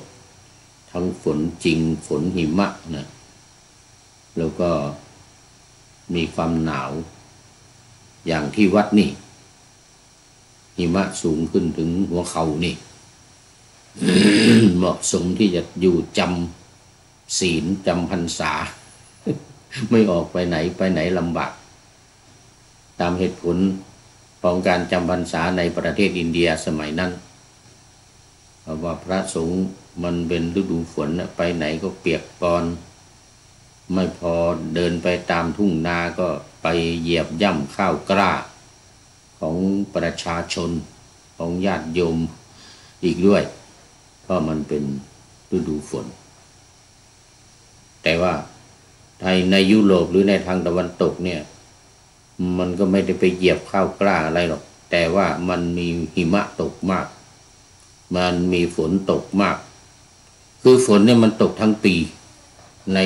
ทางตะวันตกเขาจึงไม่มีฤดูฝนไงไม่มีฤดูฝนมันฝนตกทั้งปีจะเอาเดือนไหนก็เป็นฤดูฝนหมด ก็เอาที่ลำบากที่สุดเหมือนเหตุผลที่ให้พระพุทธองค์ให้พระจำพรรษาในประเทศอินเดียสมัยนั้นก็มีความลำบากที่สุดในการเดินทางไม่สะดวกในการเดินทางที่จะจาริกแสวงบุญไปนั่นไปนี่ในตอนกลางพรรษาตอนกลางหน้าฝนมันลำบากอันนี้ก็ที่ประชุมก็มีมติเลื่อนไปเป็นเดือนธันวาเลยเพราะว่ามันจะฝนตกมากแล้วก็หิมะตกมากหนาวมากจริงพฤศจิกาก็หนาวแล้วเหมือนกันนะพฤศจิกาเนี่ยแต่ก็มันจะไปหนักในเดือนมกรากับกุมภานี่จะหนาวมากก็จึงต้องก็เปลี่ยนไปควบกันเลยธันวามกรากุมภา3 เดือน ไปถึงต้นมีนาโน่นแหละวันที่8ที่9มีนาเหล่านั้น เป็นการจำพรรษาดังนั้นก็จึงไม่มีการปฏิบัติธรรมละ3 เดือนที่ว่าต้องหยุดอย่างเคร่งครัดในการปฏิบัติตามกฎเหล็กของการปฏิบัติธรรม6 ข้อที่ว่าเนี่ยคือไม่ยินดีในการพูดคุยกันไม่ยินดีในการทำงานไม่ยินดีในการหลับไม่ยินดีในการคลุกคลีกับหมู่คณะ2 คนขึ้นไปอย่างเงี้ยโภชเนมัตตัญญุตตารู้จักประมาณในการปกฉันแล้วก็อินทรีเยสุขุตตะทวารตาเนี่ยคุ้มครองทวารทั้ง6คือตาหูจมูกลิ้นกายใจก็จะได้คุ้มครองกันจริงๆไม่ออกไปไหนไม่เห็นอะไรไม่เห็นวิสภาคารุมที่ไหนอยู่แต่ในวัดยิ่งในเกาะนี้ก็ออกยากด้วยฤดูฝนนี่โอ้น้ำหลากคลื่นทะเลขึ้นสูงเรือไม่มีที่จะข้ามเกาะข้ามชักเกาะไป หยุดหมดเรือก็หยุดหมดปกติมีเรือประจำข้ามมาให้คนมาเที่ยวที่บนเกาะนี่นะหยุดหมดเรือหยุดหมดทางวัดนี้จะออกไปตลาดหรือจะออกไปซื้อของทีหนึ่งก็ต้องนัดกับทางรัฐบาลเขาบริการเรือให้นะนัดกันแล้วก็จะไปวันไหนก็ไปฟรีอยู่ทางวัดก็ได้รับบริการจากทางรัฐบาลนี่ฟรีอยู่เรื่องเรือข้ามฟากนี่นะก็เป็นเดือนน่ะอย่างน้อยก็15 วัน20 วันน่ะซื้อของเข้ามาตุนอาหารการกินอะไรต่างๆเนี่ยซื้อมาตุนนี่นะเป็นเดือนน่ะจะออกไปมันลำบากในช่วง3 เดือน4 เดือนประมาณ5 เดือนเนี่ยทั้งหมดเนี่ยประมาณ5 เดือนก็เลยตั้งแต่พฤศจิกาไปนะพฤศจิกาไปจนถึงเดือนมีนานู่นแหละพฤศจิกาไปถึงเดือนมีนา4 เดือน5 เดือนอย่างนี้ผู้พูดนี่ก็ไปอยู่เยอรมันมา6 เดือน เพิ่งกลับมาเมื่อ 4-5 วันเนี่ยที่ผ่านมาในวันที่27เดือนที่แล้วนี่กลับมาก็ไปสัก6 เดือนกับ2 วันกลับมาก็ยังหนาวอีกนี่กลับมายังหนาวอยู่อากาศยังหนาวอีกเอาละก็แจ้งแก้ข่าวว่าก็มีการบันทึกรายการต่อไปถึงเดือนพฤศจิกายนนะก่อนเข้าพรรษาโน่นนะก็จะเข้าพรรษาเดือนธันวาไปถึงต้นเดือนธันวาเนี่ยนะจะมีการบันทึกรายการไปถึงต้นเดือนธันวาเลยจนถึงเข้าพรรษาของทางยุโรปของวัดนี้คือวัดโพธิของเรานี่ซึ่งมีมติกันเรียบร้อยแล้วเอาละก่อนนี้ก็เข้ามาสู่เนื้อหาสาระของธรรมะในพระไตรปิฎกกันวันนี้ยังอยู่ในสูตรเดิมของเมื่อวานคือสูตรอะไรเนี่ยจนลืมไปแล้วนี่ ลืมชื่อสูตรไปแล้วปาลิไลยสูตรป่าสูตรอยู่ป่าเลไลพระพุทธองค์เสด็จไปป่าเลไลคราวนี้ไปเองไปคนเดียวไปพระองค์เดียวไม่มีใครติดตามไปด้วยก็ไปอยู่นานก็ทราบว่าไปอยู่ใต้ต้นรังแห่งหนึ่งที่สวยงามเหมือนกันนะป่าโดยไม่มีใครติดตามไปพระองค์เดียวที่มีภิกษุเขาไปถามพระอานนท์ว่าทำไมไม่มีใครติดตามไปเลยพระพุทธองค์เสด็จไป พระองค์เดียวท่านพระอานนท์ตอบว่าการที่พระองค์เสด็จไปองค์เดียวนี้เพื่อต้องการจะอยู่ตามลำพังอยู่เดียวอยู่เปล่าเปลี่ยวเดียวดายเอกาอยู่เอกาอันใครอย่าไปว่างั้นใครอย่าติดตามไปเด็ดขาดว่างั้นต้องการความสงบวิเวกเขาเรียกว่าปลีกวิเวกแม้ผู้ติดตามปกติพระอานนท์นี่ต้องติดตามเพราะว่าเป็นพระอุปถากเป็นพุทธอุปถากแต่ว่านี่ไปพระองค์เดียวต่อมาก็มีภิกษุมาจากต่างถิ่นมาที่เมืองโกสัมพีที่วัดโคสิตารามเลยนะก็อยากจะเข้าเฝ้าพระพุทธเจ้าก็ไปอ้อนวอนขอพระอานนท์เนี่ยนำไปหน่อยว่างั้นนะเนี่ยตั้งอกตั้งใจมาไกลแต่ไม่ได้พบพระพุทธเจ้าเนี่ยไม่ได้ฟังธรรมไม่ได้เฝ้าพระพุทธเจ้านี่โอ้เสียเวลามากว่างั้นนะพระอานนท์ก็สงสารสงสารพระจำนวนมากนะ10 20 30 รูปมาจากต่างเมืองเมื่อวานก็เล่ามาถึงตอนนี้คือพระอานนท์พาเข้าไปพบพระพุทธเจ้าแล้วพระพุทธเจ้าจะแสดงธรรมแต่ไม่ทันแสดงหมดเวลาซะก่อนวันนี้ก็เลยแสดงละแสดงละเมื่อวานนี้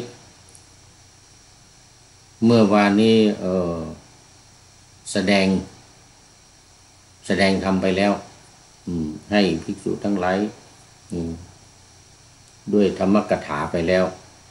แต่ว่ามีภิกษุรูปหนึ่งเกิดความคิดคำนึง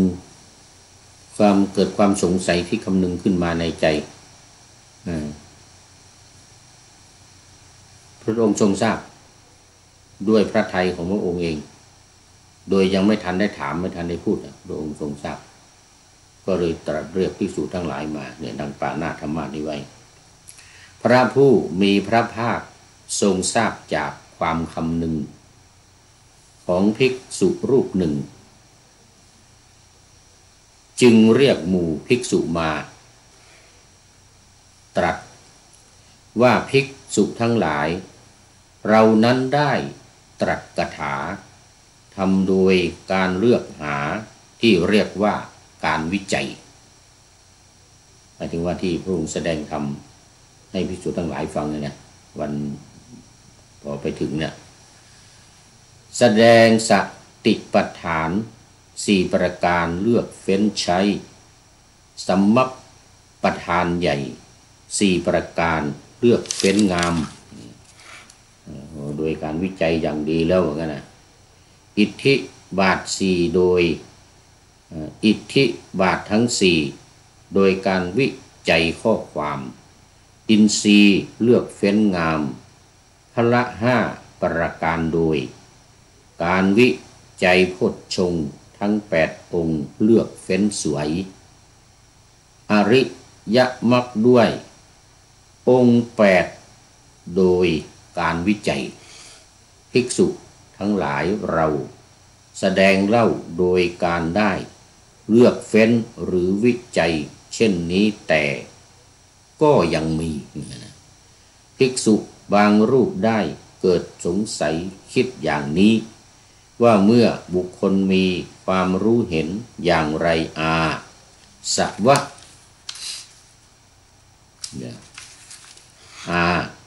สวะทั้งหลายจึงจะถึงความสิ้นไปหวาคนเห็นอย่างไรสวะจึงจะสิ้นไปนี่พระองค์ทรงทราบ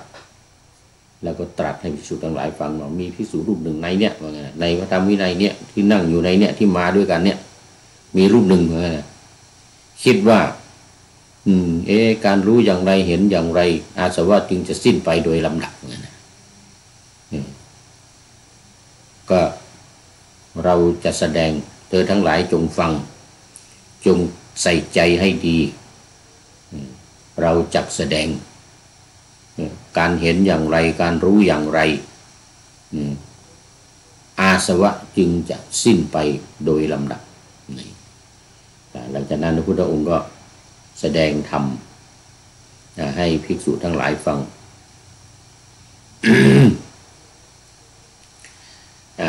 ดังต่อไปนี้ต่อไปนี้จะเหมือนแล้วนะเหมือนกับสูตรก่อนๆที่ผ่านมานะเหมือนสูตรก่อนๆที่ผ่านมาก็คืออันนี้ก็จะว่าไปโดยจะไม่อธิบายแต่ว่ามันซ้ำเก่า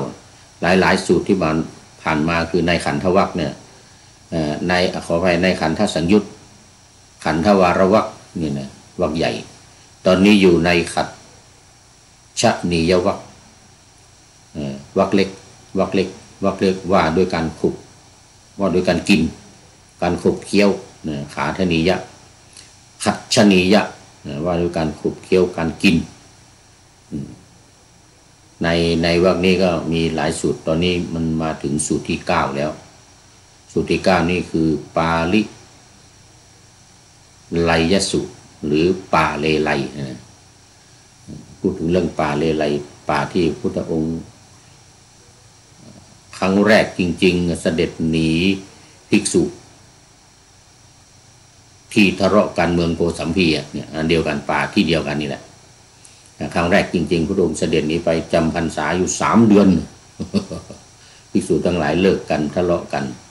ไม่จะเลิกไม่เลิกทะเลาะกันไม่เลิกพุทธองค์ตรัสแล้วก็ไม่เลิก ตรัสแล้วก็ไม่เลิกก็เลยหนีไปอยู่ป่าเลไลเนี่ยนะ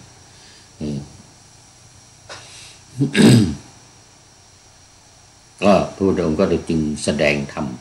บอกภิกษุทั้งหลายว่ามีภิกษุรูปหนึ่งในธรรมวินัยเนี่ยที่อยู่ในเนี่ยที่มาด้วยกันเนี่ยนะคือภิกษุรูปนั้นคิดในใจคำหนึ่งในใจพระพุทธองค์ก็ตรัสว่าเดี๋ยวกันพูดถึงเรื่องรู้นี่ก่อนเรื่องรู้ใจคนอื่นเนี่ยเขาทางธรรมะเรียกว่าเจโตปริยญาณมันเป็นญาณสำคัญของพระพุทธเจ้าญาณหนึ่งเจโตปริยญาณญาณที่ยังรู้จิตของคนอื่นก็อย่างเนี้ยภิกษุทั้งหลายรูปมานั่งฟังอยู่นะใครคิดยังไงพุทธองค์จะทรงทราบคนนั้นคิดอย่างนั้นคนนี้คิดอย่างนี้แต่ที่สำคัญคนนี้คิดคำหนึ่งในเรื่องธรรมะก็จึงแสดงออกมาแล้วก็บอกภิกษุทั้งหลายเธอจงฟังรวมทั้งภิกษุรูปนั้นด้วยแต่ไม่ได้บอกกันนะว่าเป็นรูปไหนไม่ได้บอกอันนี้เรียกว่าเจโตปริยญาณมีญาณได้ญาณคือการรู้ใจของคนอื่นอย่างรู้จิตของคนอื่น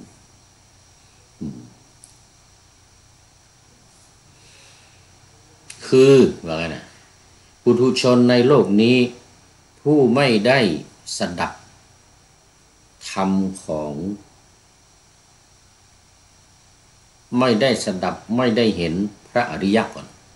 ไม่ได้สดับไม่ได้เห็นไม่ได้ฟังธรรมของพระอริยะ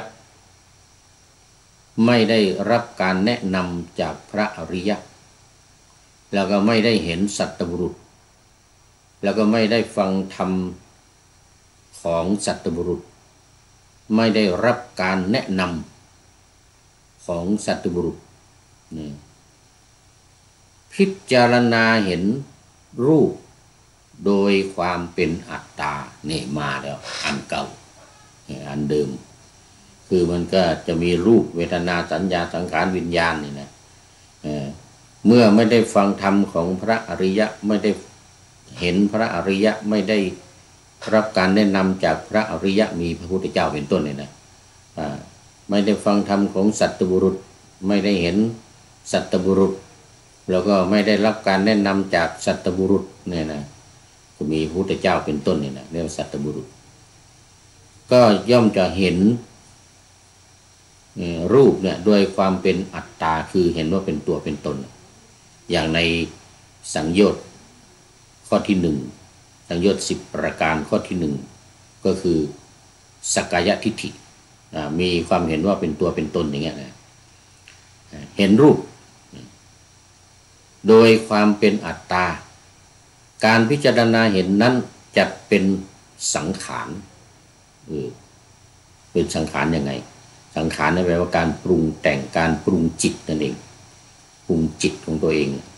ปรุงว่าดีหรือไม่ดีเป็นบุญหรือไม่ใช่บุญหรือว่าเป็นกลางกลางอย่างเงี้ยนี่ก็เรียกว่าสังขารพระพุทธองค์ก็ตรัสว่าการเห็นอย่างนั้นการเห็นรูปเป็นต้นเนี่ยนะเวทนาสัญญาสังขารวิญญาณก็เหมือนเดียวกันเลยแหละเห็นรูปเห็นเวทนาเห็นสัญญาเห็นสังขารเห็นวิญญาณว่าเป็นอัตตาคือเห็นว่าเป็นตัวเป็นตนหรือที่เรียกว่าสักกายทิฏฐิมีความเห็นว่าเป็นตัวเป็นตน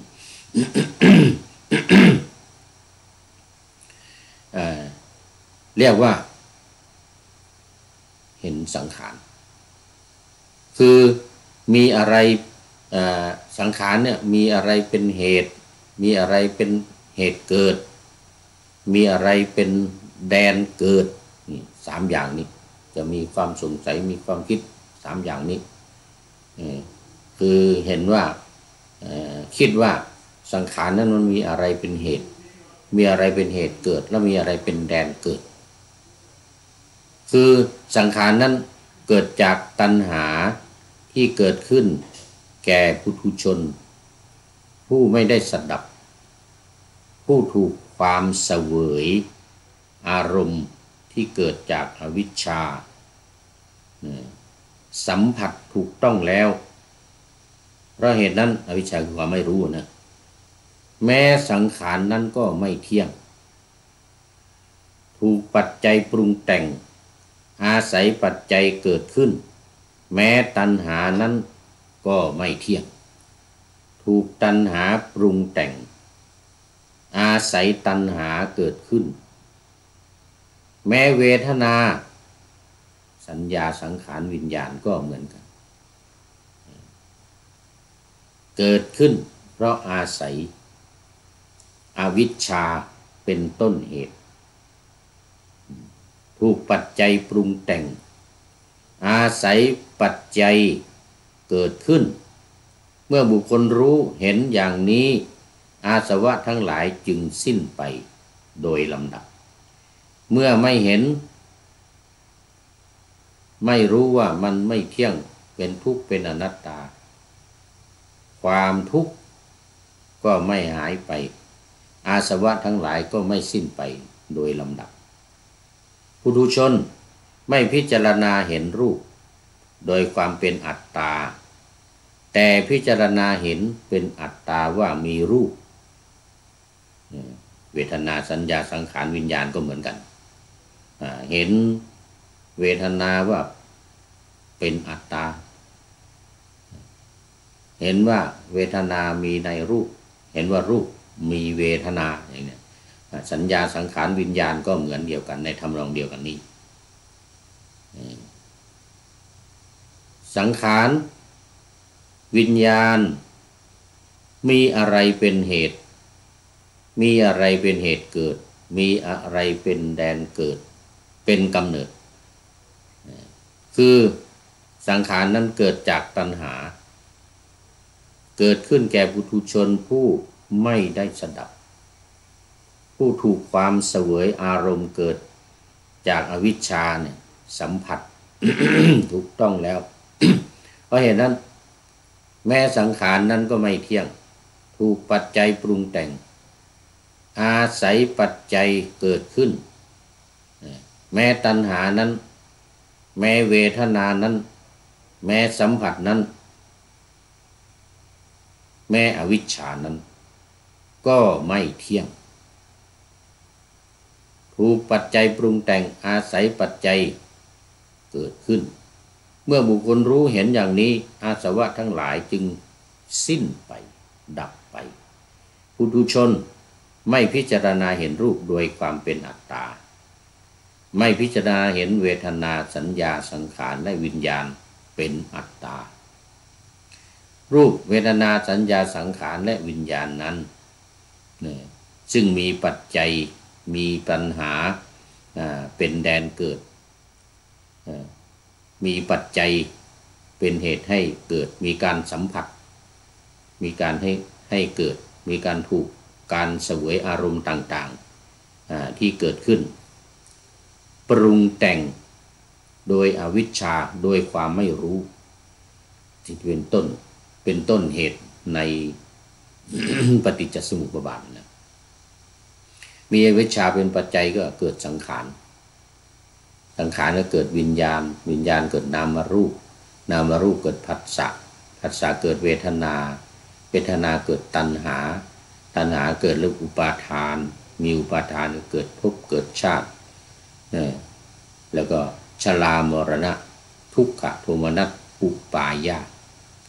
ตามมาเป็นพรวนอย่างนี้จึงทำให้เกิดความทุกข์ในตอนสุดท้ายความเหี่ยวแห้งใจความโศกเศร้าพิไรรำพันคร่ำครวญหวนหาจึงเกิดขึ้นความทุกข์จึงเกิดขึ้นเมื่อความทุกข์เกิดขึ้นความสิ้นตัณหาความสิ้นอาสวะทั้งหลายก็ไม่มีแต่เมื่อเห็นโดยความเป็นจริงอาสวะทั้งหลายจึงสิ้นไปโดยลำดับเพราะการพิจารณาเห็นนั้นการพิจารณาเห็นแบบว่าไม่เป็นอัตตานะไม่มีตัวตนจึงเป็นการเห็นชอบเป็นการเห็นสังขารเพราะอะไรเพราะว่าสังขารนั้นนะมันไม่มีเหตุเกิดแล้วไม่มีอวิชชาเป็นเหตุไม่มีอวิชชาเป็นแดนเกิดไม่ถูกการเสวยอารมณ์ต่างๆเพราะอวิชชาเป็นต้นเหตุอาสวะทั้งหลายก็สิ้นไปกิเลสทั้งหลายก็สิ้นไปได้ด้วยการไม่เห็นอวิชชาไม่มีอวิชชาเข้ามาครอบงำไม่มีอวิชชาเข้ามาปรุงแต่งจิตสังขารวิญญาณนามรูปผัสสะเวทนาตัณหาอุปาทานทั้งหลายก็สิ้นไปโดยลำดับดังนี้ปุถุชนไม่พิจารณาเห็นรูปเห็นเวทนาสัญญาสังขารและวิญญาณโดยความเป็นอัตตาทั้งไม่มีทิฏฐิอย่างนี้ว่าอัตตากับโลกเป็นอย่างเดียวกันเรานั้นละโลกนี้ไปแล้วจะเป็นผู้ที่เที่ยงแท้ยั่งยืนคงทนไม่ผันแปรแต่มีทิฏฐิอย่างนี้ว่าถ้าเราไม่พึงมีแม้บริขารของเราก็ไม่พึงมีถ้าเราจักไม่ได้มีแล้วแม้บริขารของเราก็จักไม่มีก็อุเฉททิฏฐิคือความเห็นว่าขาดศูนย์นั้นจะเป็นสังขารอุเฉททิฏฐินั้นจะเป็นสังขารถ้าเราไม่พึงมีแม้บริขารแม้บริขารของเราก็จะไม่มีอุเฉททิฏฐิคือความเห็นว่าขาดศูนย์อันนั้นจะเป็นสังขารสังขารนั้นมีอะไรเป็นเหตุมีอะไรเป็นปัจจัยมีอะไรเป็นแดนเกิดคือสังขารนั้นเกิดจากตัณหามีตัณหาเป็นแดนเกิดปุถุชนไม่ได้สดับไม่ถูกความเสวยอารมณ์ที่เกิดจากอวิชชาสัมผัสแม้สังขารนั้นก็ไม่เที่ยงเมื่อบุคคลรู้เห็นอย่างนี้อาสวะทั้งหลายจึงสิ้นไปโดยลำดับปุถุชนไม่พิจารณาเห็นรูปเวทนาสัญญาสังขารและวิญญาณโดยความเป็นอัตตาไม่พิจารณาเห็นอัตตาในรูปเวทนาสัญญาสังขารและวิญญาณทั้งไม่มีทิฏฐิว่าอัตตากับโลกเป็นอย่างเดียวกันเรานั่นแหละละโลกนี้ไปแล้วจักเป็นผู้เที่ยงแท้ยั่งยืนคือไม่เห็นอย่างนี้คงทนไม่ผันแปรทั้งไม่มีทิฏฐิอย่างนี้ว่าเรา ไม่พึงมีแม้บริขารของเราก็ไม่พึงมีถ้าเราจะไม่ได้มีแล้วแม้บริขารของเราก็จะไม่มีแต่ยังมีความสงสัยเคลือบแคลงไม่แน่ใจในสัจธรรมก็ความเป็นผู้สงสัยเคลือบแคลงไม่แน่ใจในสัจธรรมนั้นจัดเป็นสังขารสังขารนั้นมีอะไรเป็นเหตุมีอะไรเป็นปัจจัยมีอะไรเป็นแดนเกิดก็สังขารนั่นแหละมีตัณหาเป็นปัจจัยเกิดขึ้นแก่ปุถุชนผู้ไม่สดับผู้ถูกความเสวยอารมณ์ครอบงำอารมณ์ที่เกิดจากอวิชชาสัมผัสถูกต้องแล้วเพราะเหตุนั้นแม้สังขารนั้นก็ไม่เที่ยงถูกปัจจัยปรุงแต่งปัจจัยเกิดขึ้นแม้เวทนาก็ไม่เที่ยงถูกปัจจัยปรุงแต่งอาศัยปัจจัยเกิดขึ้นแม้ผัสสะนั้นก็ไม่เที่ยงถูกปัจจัยปรุงแต่งอาศัยปัจจัยเกิดขึ้นแม้อวิชชานั้นก็ไม่เที่ยงภิกษุทั้งหลายเมื่อบุคคลรู้เห็นอย่างนี้อาสวะทั้งหลายจึงสิ้นไปโดยลำดับปาลิไลยสูตรที่9เอวังก็จบด้วยประการฉะนี้เอานี้ตอนนี้มันดึกไม่มี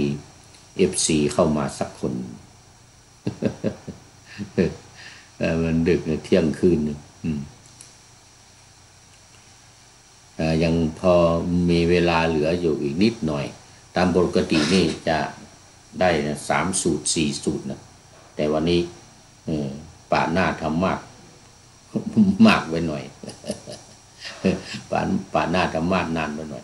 เดี๋ยวต้องต่ออีกสักสูตรหนึ่งซึ่งธรรมะมันจะเหมือนเดียวกันนี่แหละแต่ว่ามันเรื่องมันจะต่างกันไปหน่อยเรื่องเริ่มต้นจะต่างกันเดี๋ยวตอนสุดท้ายธรรมะจะเหมือนเดียวกันในเรื่องของรูปเวทนาสัญญาสังขารวิญญาณนี่แหละรูปเวทนาสัญญาสังขารวิญญาณว่ามาทุกสูตรตอนสุดท้ายตอนสรุปจะเป็นเรื่องที่ความเห็นเรื่องการเกิดเรื่องอวิชชาเรื่องการดับอวิชชาเรื่องการดับอวิชชาแล้วสังขารวิญญาณตัณหาทั้งหลายอุปาทานทั้งหลายก็จะดับไปตามลำดับอันนี้เอาอีกสัก1 สูตรก็คือปุณณมสูตรต่อด้วยสูตรที่10มาในข้อที่82อยู่ในหน้าที่134นะพระไตรปิฎกฉบับมหาจุฬาเล่มสีฟ้าสังยุตตนิกายพระสุตตันตปิฎกเล่มที่17ตอนนี้อยู่ในขันธวารวรรคขันธสังยุตแล้วก็ขัตชนียวรรคเล็กนะวรรคเล็กขัตชนียวรรคก่อนหน้านี้มีจะเป็นอรหันตวรรควรรคนี้ก็มีอยู่10 สูตรเหมือนกันสูตรสุดท้ายวันนี้มาปุณณมสูตรว่าด้วยพระธรรมเทศนาในคืนดวงจันทร์เต็มดวงนั่นไงปุณก็เหมือนกับปุณณิมาเนี่ยเหมือนกับพุทธปุณณิมาอย่างเงี้ยคำว่าปุณณิมาเนี่ยว่าเต็มปุณณะแปลว่าเต็มปุณณิมาก็เต็มดวงพระจันทร์เต็มดวงพุทธปุณณิมาเนี่ยมันวันที่พระพุทธองค์ตรัสรู้ประสูติและปรินิพพานก็เป็นวันพุทธเป็นวันปุณณิมาคือวันพระจันทร์เต็มดวงวันวิสาขบูชามาเริ่มใจความในข้อที่82สมัยหนึ่งพระผู้มีพระภาคประทับอยู่ณปราสาทของนางวิสาขานี่มิคารมาตาก็คงจะพอเข้าใจนะมิคารมาตาที่เคยพูดในเรื่องของนางวิสาขามิคารมาตาคือมารดาของเนื้อ มิคาระเนื้อหมู่เนื้อมิคาระแปลว่าเนื้อแต่ว่ามิคาระนั้นบังเอิญมันไปเป็นชื่อของเศรษฐีพ่อผัวของนางวิสาขาเพราะนั้นมิคาระเศรษฐีเนี่ยพอแพ้ความในศาลแพ้ความที่นางวิสาขาว่าตัวเองกินของเก่าไว้นะก็เลยยอมรับนางวิสาขาว่าเป็นแม่เอานางวิสาขาเป็นแม่เลยทีนี้นะเพราะว่าได้บรรลุเป็นโสดาบันเพราะฟังธรรมจากพระพุทธเจ้านางวิสาขานิมนต์มาเทศที่บ้านก็ได้เป็นโสดาบันโสดาปฏิผลก็ยอมรับนางวิสาขาว่าเป็นผู้ที่เหมือนกับเป็นแม่เลยนะยอมรับเป็นแม่แล้วก็ไปดูดนมด้วยเศรษฐีนี่นะมีการไล่เศรษฐีนี่นะไปดูดนมนางวิสาขาเรานี่เป็นแม่เป็นสัญลักษณ์ว่าเป็นแม่ก็เลยได้ชื่อว่ามิคาระมาตาเนี่ยนางวิสาขาเนี่ยนะเป็นมารดาของเศรษฐีชื่อว่ามิคาระความจริงมิคาระนั้นแปลว่าเนื้อในปากแต่ว่าเอามาเป็นชื่อของเศรษฐีพ่อของสามีนางวิสาขาเพราะนั้นนางวิสาขาเลยเป็นมิคาระมาตาสร้างวัดคือบุพารามแล้วก็สร้างปราสาทหลังสวยงามมี 1,000 ห้อง2,000 ห้องปราสาทหลังใหญ่มากเป็นโลหะปราสาทเป็นเหล็กทั้งหลังเลยภิกษุจำพรรษาได้ 2,000 รวมทั้งพระพุทธเจ้าด้วยนะเนี่ยตอนนี้พระพุทธเจ้าประทับอยู่ที่ปราสาทของนางวิสาขาในวัดบุพารามเขตกรุงสาวัตถีพร้อมด้วยภิกษุสงฆ์หมู่ใหญ่สมัยนั้นก็ 2,000 รูปบรรจุอยู่ในปราสาทของนางวิสาขาประทับนั่งในที่แจ้งครั้งนั้นภิกษุรูปหนึ่งลุกจากอาสนะห่มผ้าเฉวียงบ่าประนมมือไปทางที่พระผู้มีพระภาคประทับอยู่ได้กราบทูลพระผู้มีพระภาคดังนี้ว่าข้าแต่พระองค์ผู้เจริญผู้ข้าพระองค์ขอทูลถามเหตุอย่างหนึ่งกับพระองค์ว่างั้นนะถ้าพระผู้มีพระภาคทรงประทานวโรกาสที่จะตอบปัญหาแก่ข้าพระองค์พระผู้มีพระภาคตรัสตอบว่าภิกษุถ้าเช่นนั้นเธอจงนั่งบนอาสนะของตนแกห่มผ้าเฉวียงวาแล้วก็ลุกไปกราบทูลพระพุทธเจ้าให้กลับไปนั่งอาสนะของตนว่างั้นนะแล้วถามปัญหาที่เธอต้องการจะถามเถิดภิกษุนั้นทูลรับพระดำรัสของพระผู้มีพระภาคแล้วกลับไปนั่งบนอาสนะของตัวเองถามปัญหากับพระผู้มีพระภาคว่าข้าแต่พระองค์ผู้เจริญอุปาทานขันธ์5ประการนี้ใช่ไหมว่างั้นนะอุปาทานขันธ์5ประการนี้ใช่ไหมคือรูปูปาทานขันธ์อุปาทานคือการยึดมั่นถือมั่นรูปเวทนูปาทานขันธ์การยึดมั่นในเวทนาสัญญูปาทานขันธ์การยึดมั่นในสังขารสังขารูปาทานขันธ์การยึดมั่นในสังขารวิญญาณูปาทานขันธ์การยึดมั่นในวิญญาณใช่ไหมว่างั้นนะถามว่าขันธ์4ประการเนี่ย5ประการเนี่ยใช่ไหมพระองค์ตรัสว่าภิกษุอุปาทานขันธ์5ประการนี้แลคือรูปูปาทานขันธ์เป็นต้นนะวิญญาณูปาทานขันธ์เป็นที่สุดมูลเหตุแห่งอุปาทานขันธ์5ประการภิกษุนั้นชื่นชม ยินดีพระภาสิทธิ์ของพระผู้มีพระภาคว่าสาธุพระพุทธเจ้าค่ะแล้วได้ทูลถามปัญหายิ่งขึ้นไปว่าข้าแต่พระองค์ผู้เจริญอุปาทานขันธ์5ประการนี้มีอะไรเป็นมูลเหตุภิกษุอุปาทานขันธ์5ประการนี้มีฉันทะเป็นมูลเหตุภิกษุคือมีฉันทะคือความพอใจมีความพอใจเป็นมูลเหตุภิกษุถามอีกว่าอุปาทานขันธ์กับอุปาทานขันธ์5ประการเป็นอย่างเดียวกันหรือว่าอุปาทานเป็นอย่างอื่นนอกจากอุปาทานขันธ์5ประการพระพุทธเจ้าค่ะพระองค์ตรัสว่าภิกษุอุปาทานคือการยึดมั่นถือมั่นกับอุปาทานขันธ์5ประการเป็นอย่างเดียวกันก็มิใช่ทั้งอุปาทานเป็นอย่างอื่นนอกจากอุปาทานขันธ์5ประการก็มิใช่แต่ฉันทราคะในอุปาทานขันธ์ทั้ง5ประการนั้นเป็นตัวอุปาทานคือการยึดมั่นถือมั่นเนี่ยกับการยึดมั่นถือมั่นขันธ์ทั้ง5คือรูปเวทนาสัญญาสังขารวิญญาณเนี่ยมันเป็นอันเดียวกันหรือเปล่าพุทธองค์บอกแล้วว่าไม่ใช่จะเป็นอันเดียวกันก็ไม่ใช่แต่ว่า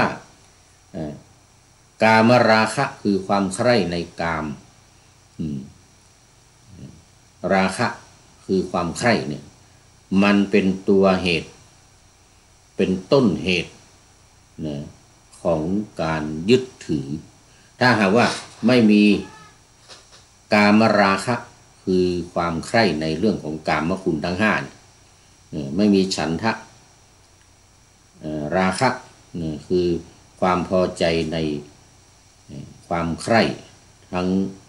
กามคุณทั้ง5ประการนี้การยึดมั่นถือมั่นก็ไม่มีการยึดมั่นถือมั่นคืออุปาทานเนี่ยก็ไม่มีเพราะฉะนั้นมันอยู่ที่ฉันทราคะ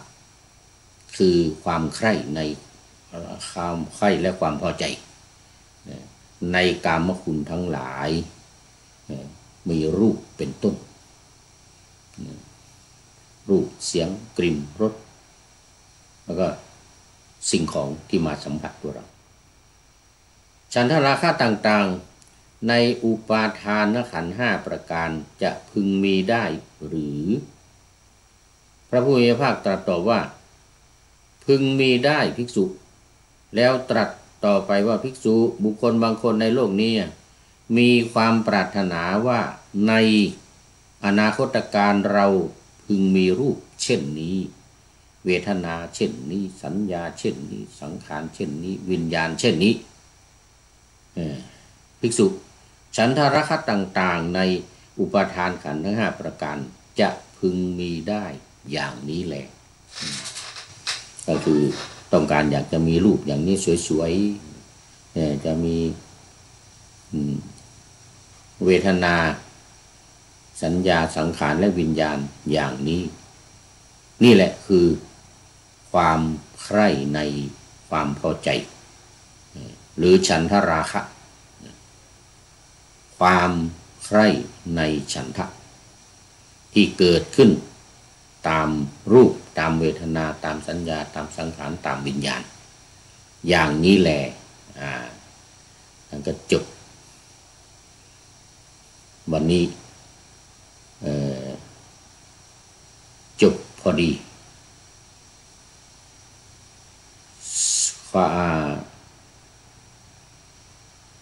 ทั้ง10สูตรนะทั้ง10สูตรนี้ก็จบพอดีสูตรสุดท้ายนี่จบ10สูตร10สูตรนี้ก็จบพอดีวันนี้เรียกว่าจบบริบูรณ์จบบริบูรณ์ในขันธะสังยุตขันธะวารวรรคสังยุตตนิกายวิสุตตันตปิฎกเล่มที่17 สูตรสุดท้ายสูตรที่10สูตรสุดท้ายสูตรที่10นี้จบเอวังก็มีด้วยประการฉนี้เวลาหมดพอดีอีก วันนี้เวลาหมดพอดีก็ต้องขอนำรายการพระไตรปิฎกลอยฟ้าไปจากผู้ฟังทั้งหลายในโลกล่าวันต่อไปจะได้จรย้อนกลับมาสู่สถานีใหม่ให้ท่านฟังอย่าลืมเปิดวิทยุหรือเครื่องรับโทรศัพท์โมบายคอมพิวเตอร์ผัง YouTube เฟซเพจไลน์ให้ดังๆเพื่อชมฟังรายการวันต่อไปขอทุกท่านมีความสุขทุกคืนวันนำธรรมะประกอบการงานทั้งหลายเช่นขยันทำงานทางวาจากายใจขวนขวายกิจการงานนานาบำเพ็ญสาธารณประโยชน์เว้นสิ่งที่มีโทษโหดเยี่ยงสาประกอบแต่กรรมดีมีราคาแสวงหาเงินทองครองใจคนเสียสละพระทรัพย์นับมากน้อยไม่ให้ล้านก็ให้ร้อยไม่ด้อยผลเอื้อคนรวยช่วยคนยากฝากคนจนให้ทุกคนเท่ากันมาตรฐานเดียวขอเจริญพร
ข่าวสารเพื่อการประชาสัมพันธ์ขอเชิญชวนผู้ใจบุญใจกุศลร่วมทำบุญทอดผ้าป่าสามัคคีประจำปีพุทธศักราช 2568 เพื่อบูรณะวิหารปูพื้นกระเบื้องไวนิลตารางเมตรละ699 บาทจำนวน150ตารางเมตรทำโครงเหล็กป้องกันนกรอบวิหารราดพื้นเททรายล้างหน้าวิหารราวบันไดเหล็กสแตนเลสทาสีรอบวิหารเปลี่ยนระบบไฟฟ้าปรับปรุงทัศนียภาพวิหารบูรณะปฏิสังขรณ์ถาวรวัตถุภายในวัดทอดถวายณวัดดอนตันตำบลเหมืองแก้วอำเภอแม่ริมจังหวัดเชียงใหม่ตรงกับวันเสาร์ที่1พฤศจิกายนพุทธศักราช 2568 ช่วงเช้า 9:39 นาทีเป็นต้นไปก็ขอเชิญชวนศรัทธานักศีลนักบุญทั้งหลายร่วมงานบุญทอดผ้าป่าสามัคคีครั้งนี้เพื่อบูรณะวิหารปูพื้นกระเบื้องไวนิลรวมไปถึงทำโครงเหล็กป้องกัน นกรอบวิหารราดพื้นเท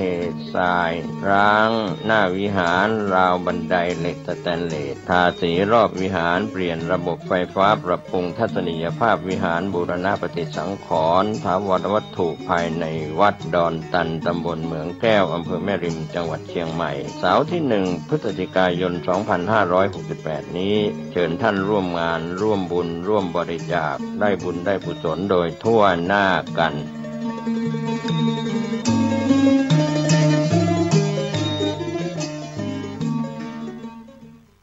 ท่านกระชนทั้งหลายผู้ใคร่ธรรมสัมมาปฏิบัติในวันธรรมสวนะเช่นวันนี้ในวันพระท่านพุทธศาสนิกท่านพุทธบริษัทอุบาสกบริกาทั้งฝ่ายบรรพชิตและคฤหัสถ์มาสร้างกำไรชีวิต มาบำเพ็ญกุศลในวันพระแสวงหาความดีให้จิตใจของท่านให้เบิกบานหันษาแสวงหาพระในวันธรรมสวนะได้มีโอกาสมาฟังธรรมเจริญพระกรรมฐานบำเพ็ญทานศีลภาวนาเป็นต้นเป็นนิยมการของท่านเองโดยเฉพาะท่านสาธุชนทั้งหลายเราจะหาโอกาสอย่างนี้ได้ยากมาก ที่อะไรมันไวเหลือเกินตามไม่ทันก็คือเวลานี้ตามไม่ทันแล้วไวมากถ้าท่านคิดทบทวนท่านจะรู้ได้เลยว่าเวลาไวมากหนุ่มสาวไวมาก เจริญวัยชนะสาก็ไวมากบัดนี้เข้าปฐมวัยบัดนี้เข้ามัชฌิมวัยบัดนี้ไปปัจฉิมวัยแล้วเท่าทะเลแก่ชราไวมากวัยตัวนี้แปลว่าอะไรแปลว่าความเสื่อมที่เราเรียกว่าเจริญวัยชนะสาวัยตัวนี้เป็นภาษาบาลีแปลเป็นภาษาไทยพระพุทธเจ้าสอนให้เราชัดฟังได้ง่ายคือแปลว่าความเสื่อมนั่นเองแต่เราก็เสื่อมมาแล้วตั้งแต่ปฐมวัยคลอดออกจากคับพาของมารดาร้องเอาแวแบบอกกำมือแน่นนี่ว่าของกูนี่ของกูทุกครูของกูตลอดรายการก็เข้าไปสู่25เบญจเพศแนวเลย25ขึ้นย่างเข้า26ไว้อีกไว้เสื่อม เข้าสู่มัชฌิมวัยตั้งแต่26ปีถึง50ปีเลข5ขึ้นแล้วมัชฌิมวัยวัยตัวนี้แปลว่าความเสื่อมโทรมของร่างกายและสังขารไม่มีอะไรแน่นอนเลยท่านสาธุชนทั้งหลายอย่าละเลยเรื่องบำเพ็ญจิตอย่าละเลยเรื่องสติปัญญาเลย50ไปแล้วก็จะเข้าสู่ปัจฉิมวัย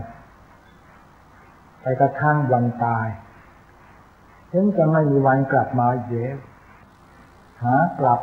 ไม่จะกลับมาทางเดิมเนี่ยต้องกลับซ้ายเวียนขวากลับซ้ายเวียนซ้ายกลับขวาเราจะเห็นเลยว่าเดินเข้าโบสถ์เวียนไปทางนี้แล้วเราจะกลับบ้านก็ต้องเวียนที่เมนเวียนกลับไปสู่บ้านของท่านตามเดิมออกประตูเกิดแล้วต้องไปออกประตูตายเสื่อมโทรมไปตามสภาพของสังขารและร่างกายแล้วท่านสาธุชนทั้งหลายโปรดพิจารณาข้อนี้ให้มากที่สุดเท่าที่จะทำได้มากนี่แหละหนุ่มและสาว เมื่อสักครู่นี้เองยังอยู่ตอนเช้าตี 5โยมนุ่งขาวอุบาสกบริกาก็มาใส่บาตรกันถึงแถวใส่แล้วไปไหนเวลาไวมากตามไม่ทันคือหนุ่มสาวเดี๋ยวเข้าวาระโอกาสเดี๋ยว11 โมงอีกแล้วฉันเพลกันอีกแล้วพระสงฆ์องค์เจ้าต้องฉันเพลอีกแล้วชามยังไม่ทันแห้งเลยฉันเพลอีกแล้ว มันไวถึงขนาดไวคือเสื่อมไม่ใช่ไวเจริญโปรดจำไว้ข้อนี้เป็นหลักบาลีตามคำสอนพระพุทธเจ้าชัดเจนมากไม่ใช่เรื่องเล่น เพลงมาสักครู่นี้เองบัดนี้ไวแล้วหน้าที่จะเลี้ยวลัดชายมาพักจะอัศดงคตหน้าที่จะต้องตกไปเนี่ยพี่น้องหญิงชายหนุ่มสาวที่รักทั้งหลายอันตรามหนุ่มสาวไม่ทำอีกแล้วท่านจะถอยกลับเสื่อมไปตามสภาพจากปฐมวัยของท่านต่อไปสู่มัชฌิมวัยกลางคนท่านก็จะเสื่อมลงไปเรื่อยๆแต่ทั้งที่เขาปัจฉิมวัยแล้วเลข6 ตัวขึ้นแล้วเลข7 ตัวขึ้นแล้วแย่แน่เสื่อมวัยตายได้ทันทีก็ไม่หมายความว่าจะต้องเสื่อมแล้วก็ตายไม่แน่นอนแล้วแต่กรรมมาตัดรอนบ่อนทำลายอาจจะตายซะเมื่อเป็นเด็กในปฐมวัยอาจจะมาตายซะมัชฌิมวัยก็ได้อาจจะไปตายซะปัจฉิมวัยก็ได้แต่ตายหมดเวลาหมดทั้งไส้หมดทั้งน้ำมันคือตะเกียงไส้ก็หมดน้ำมันก็หมดทั้งเวรหมดกันตามกิจกรรมก็หมดไปเหลือแต่ดวงตะเกียงไม่มีไส้ไม่มีน้ำมันแล้วก็หมดไปตามสภาพของเขาโดยอายุขัยเช่นนี้พี่น้องที่เป็นปฐมวัยกำลังเข้าไปสู่หนุ่มและสาว25-26โปรดระวังโปรดอย่าได้ประมาทอย่าพลาดอย่าละโอกาสอันดีของท่านรีบสร้างความดีซะบัดนี้ได้ไหมรีบเข้าวัด3 วัดให้ถึงได้วัดอารมณ์วัดสุขธรรมวัดอารมณ์วัดตั้งสติกรรมฐานดำรงมั่นสมาธิเจริญจิตภาวนาอาจจะได้มรรคได้ผลจะได้อานิสงส์สมความมุ่งมาปรารถนาแน่นอนท่านอย่าประมาทนะคิดว่าเราจะไม่ตายอาจจะตายคืนนี้ก็ได้กรรมมาตัดรอนก็ได้เราก็ไม่สามารถทราบไปว่าเวรกรรมตามสนองตัดโลกยอมเป็นไปตามกรรมอย่างนี้หนอไม่มีอะไรมาตัดเราตัดรอนด้วยกรรมด้วยการกระทำทั้งอดีตชาติวิบากกรรม 2. กรรมที่ทำไว้ในความชั่วในปัจจุบันสามารถจะบั่นรอนในอนาคตเราจากโลกไปโดยไม่ทราบโดยไม่เข้าใจโดยไม่รู้ตัวก็มากหลายนี่แหละท่านสาธุชนทั้งหลาย โปรดพิจารณาข้อนี้ให้มากและวันนี้เป็นกรณีพิเศษของวันพระที่คนไทยสัญชาติจีนจะถือโอกาสขึ้นปีใหม่บูชาบรรพบุรุษในวันนี้มากทั่วโลกสัญชาติจีนอยู่ที่ไหนจะอยู่เอเชียยุโรปสหรัฐอเมริกาก็ต้องไหว้เป็นประเพณีนิยมไหว้บรรพบุรุษปู่ย่าตายายไหว้กราบทุกโอกาสที่มีเวลาในวันถึงหากว่าเราท่านทั้งหลายเป็นคนไทยสัญชาติจีนก็ต้องไหว้ ถึงหากว่าท่านทั้งหลายที่ใช่สัญชาติจีนแต่เป็นคนไทยแท้พ่อไทยแม่ไทยลูกก็ไทยก็ต้องไหว้ไม่มีใครพลาดกตัญญูกตเวทิตาธรรมไม่ผิดแผกแต่กันได้แต่ประการใดองค์สมเด็จพระสัมมาสัมพุทธเจ้ายืนยันและรับรองการกตัญญูกตเวทิตาธรรมผู้ใดมีอยู่กับผู้ใดไม่ลืมพระคุณกตัญญูบุพการีคนนั้นจะมีแต่ทางเดินเจริญก้าวหน้าไม่เสื่อมมีหวังต้องรวยเป็นเศรษฐีมั่งมีที่สุขด้วยกตัญญูกตเวทิตาธรรมมีความหวังตั้งใจเช่นนั้นคงไม่ผิดหวังแน่นอน แต่บางคนไม่มีกตัญญูไม่มีบุพการีไม่รู้ซึ้งก็ไล่ความหมายของมนุษยชาติไม่มีศักยภาพเป็นบุคคลวิสัยทัศน์หนึ่งชีวิตท่านจะไม่มีแก่นสารที่วันนี้ควรจะเลิกถึงวันกตัญญูกตเวทิตาธรรมแล้วถึงบุพการีเช่นปู่กับย่าตากับยายที่ได้สร้างสมบัติภัตฐานให้เรามาไม่จำเป็นต้องเป็นคนจีนคนไทยก็เลยลึกทุกวันพระเหมือนโกนวันโกนเตรียมการวันพระกรรมฐานลำลึกถึงบุพการีกตัญญูกตเวทิตาธรรมไม่ใช่จำเป็นจะต้องโกรธจีนทุกวันพระทำได้ทุกเวลาพระพุทธเจ้าสอนว่าสุนัขขัดตังสุมังพลังสุปะพาตังประจุไม่จำต้องกล่าวว่าเฉพาะตรุษจีนหรือวันขึ้นปีใหม่หรือไม่จำเพาะศาสตร์หรือตุดแต่ประการใดวันโกนวันพระสำคัญมากวันดีเราก็ไม่ละวันพระเราก็อย่าเว้นความดีแต่ไปที่น่าเสียดายเหลือเกินท่านสาธุชนทั้งหลายพระพุทธเจ้าทรงแสดงอีกย้ำเติมเสริมให้เราเข้าใจอีกวันดีของเรานะมีทุกวันทุกเวลาอย่าพลาดอย่าละประมาทอย่าประมาทละโอกาสอันดีงามอย่าประมาททุกเวลาเราก็ทำความดีได้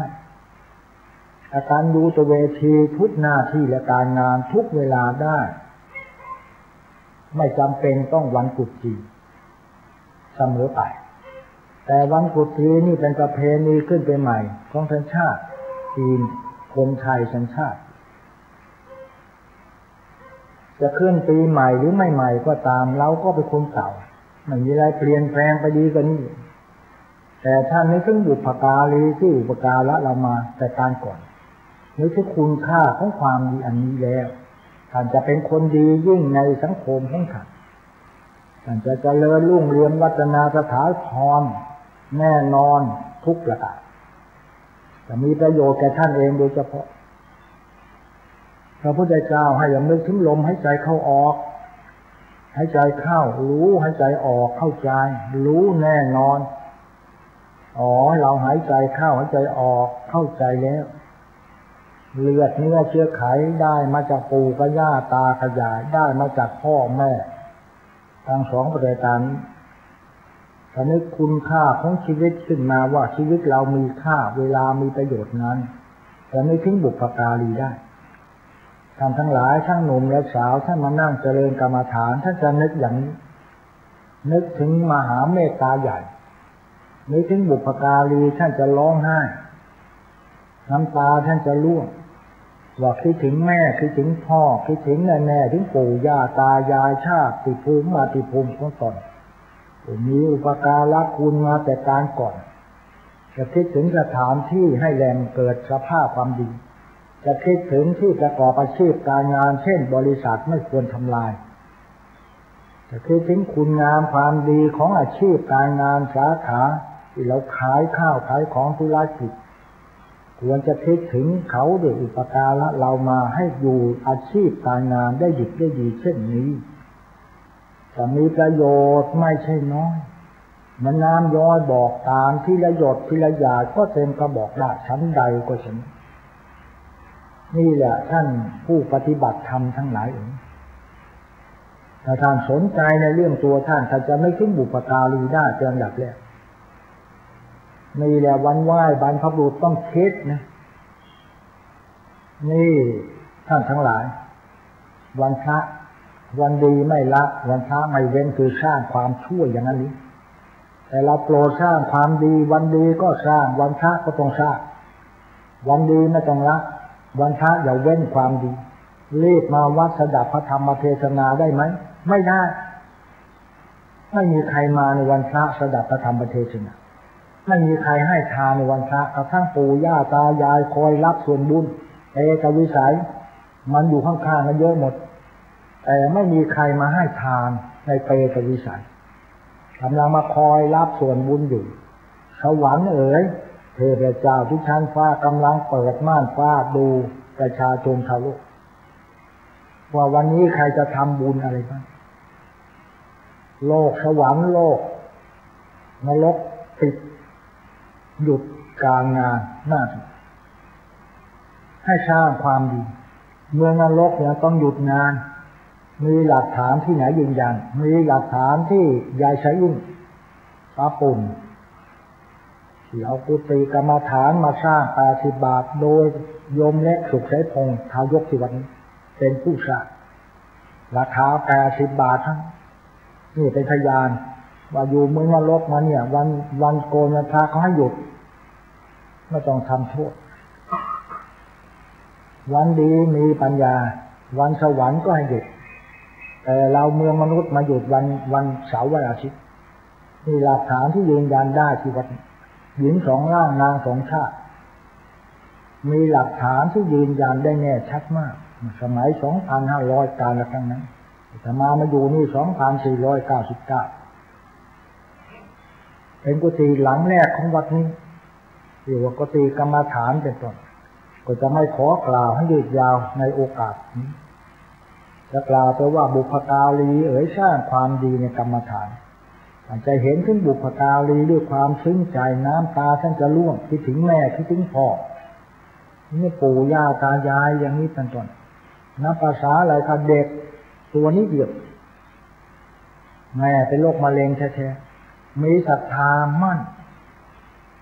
ไม่มีใครบอกไม่มีใครเชิญชวนจะประการใดม.1 โรงเรียนสงวนหญิงสุพรรณบุรีเป็นต้นโรงเรียนใช้ไตรคุณาศัยของอาจารย์เสือก็อยู่สุพรรณบุรีเช่นเดียวกันมาปฏิบัติธรรมที่นี่ม.1 ท่านยังเด็กเล็กมากมีความคิดสูงพอนั่งได้3 วันที่4จะกลับน้ำตาตกร่วงเรียนให้หลวงพ่อทราบขออยู่ต่อสัก7 วันเลยแม่หนูเป็นมะเร็งวาระสุดท้ายต้องตายแน่นอนหนูยังไม่ได้แทนคุณแม่คุณพ่อเลยแม่ก็มาตายหนูจะอยู่กับใครล่ะเราเนี่ยตื้นตันจริงๆหนูจะอยู่กับป้าก็ไม่เหมือนแม่นี่แหละท่านฟังแล้วคิดหน่อยเด็กยังมีความคิดเดี๋ยวนี้คนโตไม่ค่อยคิดเด็กคนนี้พูดลึกซึ้งหลวงพ่อขาจะอยู่กับใครก็ตามนะคะสู้อยู่กับแม่กับพ่อของเราไม่ได้เลยอีกคำนี้ซึ้งเป็นคำคิดของเด็กในวัยรุ่นมัธยมไปที่ชัดเจนที่วัดอัมพวันเมื่อการละครั้งนั้น 5-6 ปีมาแล้วหลวงพ่อคะเขาอยู่ต่อได้7 วันนะคะหนูคิดเองนะคะนี่แหละขอเจริญพรกรรมฐานให้เกิดปัญญาได้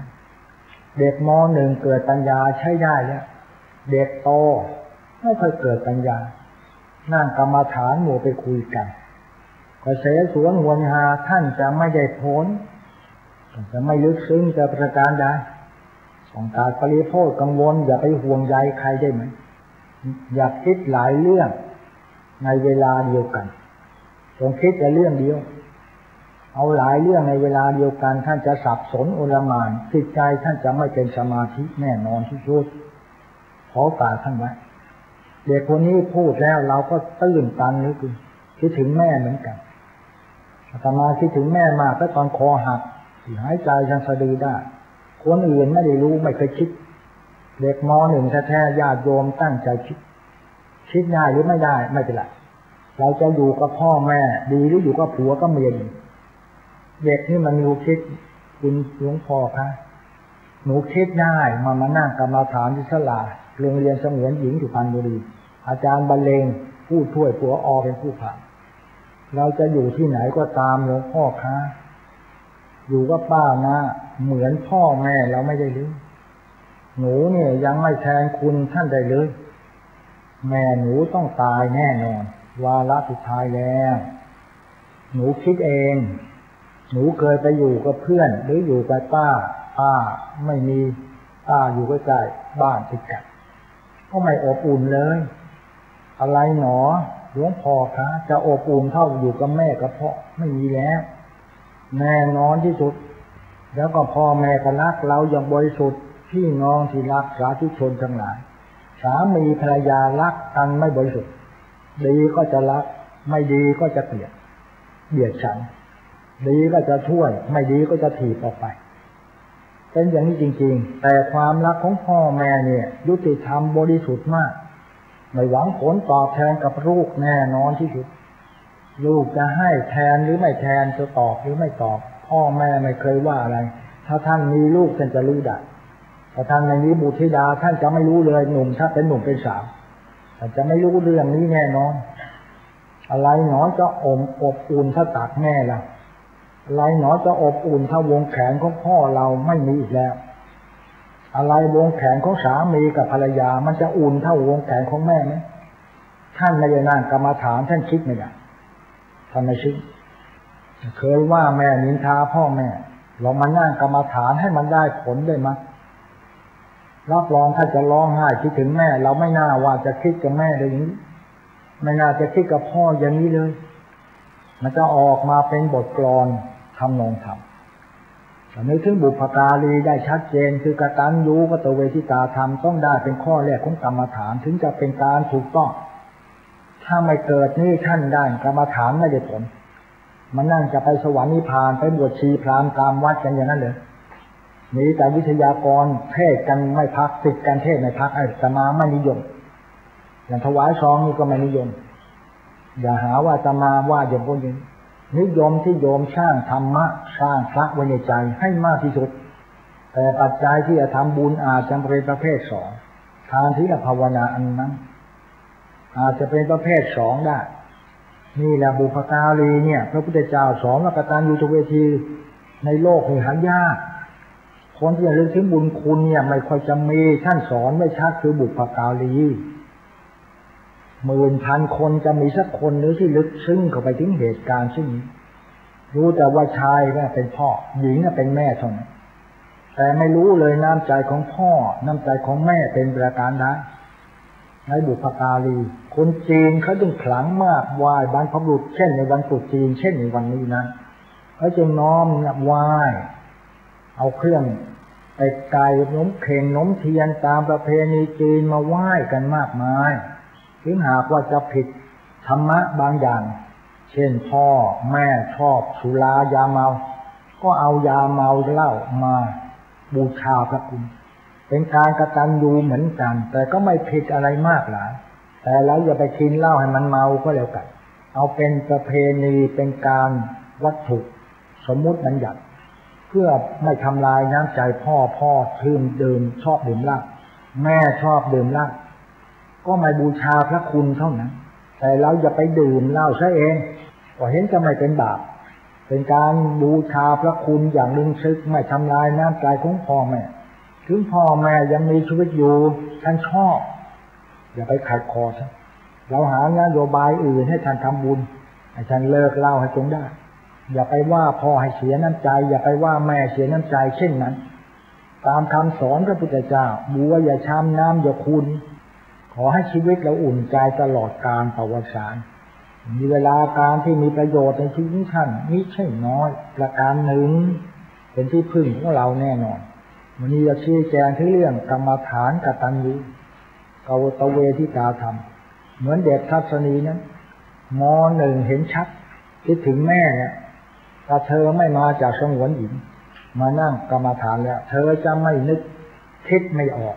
บอกไม่ได้เพราะยังเด็กเล็กนะยังไม่รู้ว่าคุณค่าแม่ชีวิตนั้นเป็นประการใดพอมาเจริญกรรมฐานเข้าซึ้งใจร้องไห้มาหาหลวงพ่อที่กุฏิบอกว่าหลวงพ่อช่วยหนูพูดมีเหตุผลพูดเราตื้นตันน้ำตาเราแทบจะไหลตื้นตันกับเด็กเขาที่รักแม่ของเขาอย่างยอดชีวิตจิตใจไม่มีผู้อื่นใดเล่าที่จะเป็นเด็กขนาดนี้ที่จะรักแม่ที่จะเอาชีวิตแลกแม่ไว้ได้หลวงพ่อคะหนูนั่งให้มันตายไปเลยเพื่อให้แม่หนูรอดหน่อยทำแม่หนูรอดได้หนูยอมตายก็ได้แม้นี่หายากมากถึงกับชีวิตแลกเอาแม่ไว้ให้ได้ไม่มีที่ไหนแล้วท่านบุพการีทั้งหลายเอ๋ยการกตัญญูกตเวทิตาธรรมเช่นดังกล่าวแล้วอาตมายังพูดอยู่เรื่อยเด็กคนนี้ แม่ก็เป็นครูโรงเรียนด้วยบางคนมาไม่มีซึ้งใจอะไรเลยหลวงพ่อข้างแม่ป่วยอยู่โรงพยาบาลห้อง ICU นั่นอยู่โรงพยาบาลศิริราชข่าวเขาลือกันนะว่ามานั่งแล้วแม่จะหายเหรอฉันจะลองดูสักวันได้ไหมบอกว่าขอเจริญพรกลับไปเถอะลองไม่ได้วันนี้ลองไม่เป็นศรัทธาไหมหนูไม่เคยไม่เข้าใจกลับดีกว่าแม่เธอตาย 10,000%ตายแล้วมีอย่างนี้เยอะที่วัดนี้มีเยอะเลยไม่ใช่แลกขนมเข่งสตางค์ก็แลกของในตลาดอย่างนี้แล้วต้องสร้างความดีด้วยตนเองเช่นดังกล่าวสู้เด็กไม่ได้บางคนมาพูดสู้ชี้จักบอกไม่เคยเชื่อหลวงพ่อคะสวดมนต์จบแม่ถึงจะฟื้นพ่อถึงจะหายโลกบอกไม่ได้ไม่ทราบแล้วแต่ศรัทธาจะกี่จบเราไม่ทราบแต่ให้สวดเกินกว่าอายุเนี่ยต้องการจะได้กำไรชีวิตให้คนที่สวดท่านเป็นกำไรชีวิตเอากำไรไปให้แจกคนอื่นโยมลองมาคิดดูค้าขายขาดทุนจะเอาทุนไหนไปให้คนอื่นเอากำไรไหนไปให้ใครจะขาดทุนอย่างย่อยยับใช่หรือไม่นี่แหละการศรัทธาสำคัญทั้งคารวะทั้งพระสงฆ์องค์เจ้าทั้งอย่าให้ขาดทุนได้ไหมนี่แปลความหมายอย่าให้ขาดทุนแต่ละวันเวลาให้ได้กำไรทุกวันทุกนาทีทองได้ไหมนี่จะขาดทุนทุกวันเสียใจด้วยนะขาดทุนเวลาขาดทุนชีวิตชีวาแล้วก็วัยก็เสื่อมไปตามสภาพได้กำไรได้อย่างไรหมดเวลาตอนนั้น ไม่ได้อะไรที่เป็นคุณค่าของชีวิตแต่ประการใดขอเจริญพรญาติโยมโปรดได้รับทราบข้อนี้ไว้วันนี้วันกตัญญูนะ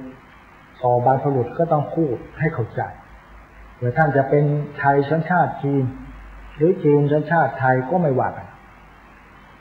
แต่อาตมาคิดว่าจะปลูกจีนศาสตร์จีนหรือปลูกไทยไม่สำคั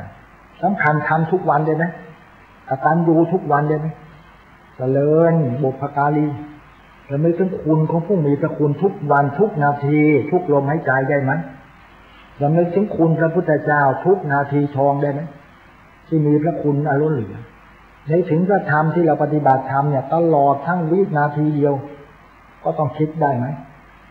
ไม่จำเป็นต้องมาคิดในวันพระนี้นะง่ายหรือไม่ประการใดคิดถึงคุณค่าของพระสงฆ์รัตนะแก้วสามประการทุกวินาทีพาหุมาตาทุกวินาที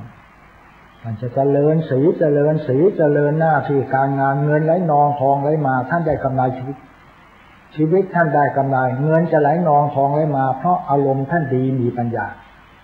ได้จากการเจริญพระกรรมฐานถูกต้องตามคันลองของชีวิตแล้วอันแน่นอนที่สุดไม่มีอะไรจะมั่นคงเท่าหลักธรรมคำสอนของพระพุทธเจ้าแล้วน่ะตรงนี้น่าคิดพิจารณาตัวเองเถิดไม่มีใครเขาทำให้ท่านได้หรอกอาตมาก็ช่วยโยมไม่ได้นะเพียงแต่แนะแนวตามคำสอนของพระพุทธเจ้าเท่านั้นแต่คำสอนของพระพุทธเจ้านะเราไม่ปฏิบัติก็ไม่ได้เกิดประโยชน์อันใดแต่ที่บอกมาคมันคาว่านี่ไปสวรรค์นี่ไปนรกบอกได้ทางนี่ไปเป็นเปรตนี่อสุรกายนี่เป็นสัตว์เดรัจฉานไปสู่อบายมุขหาความสนุกในสังคมนี่ไปสู่ทางเจริญรุ่งเรืองก้าวหน้าไปทางนี้ก้าวเสื่อมไปทางนั้นบอกคุณทางได้ตรงนี้แผนที่มรรคมันคาแต่เราจะเดินไปทางไหนแล้วแต่ชอบแล้วแต่โยมชอบโยมไม่ชอบก็ไม่เป็นไรทางดีก็กลับกลายเป็นทางชั่วทางชั่วกลับร้ายเป็นทางดีก็ไม่เป็นไร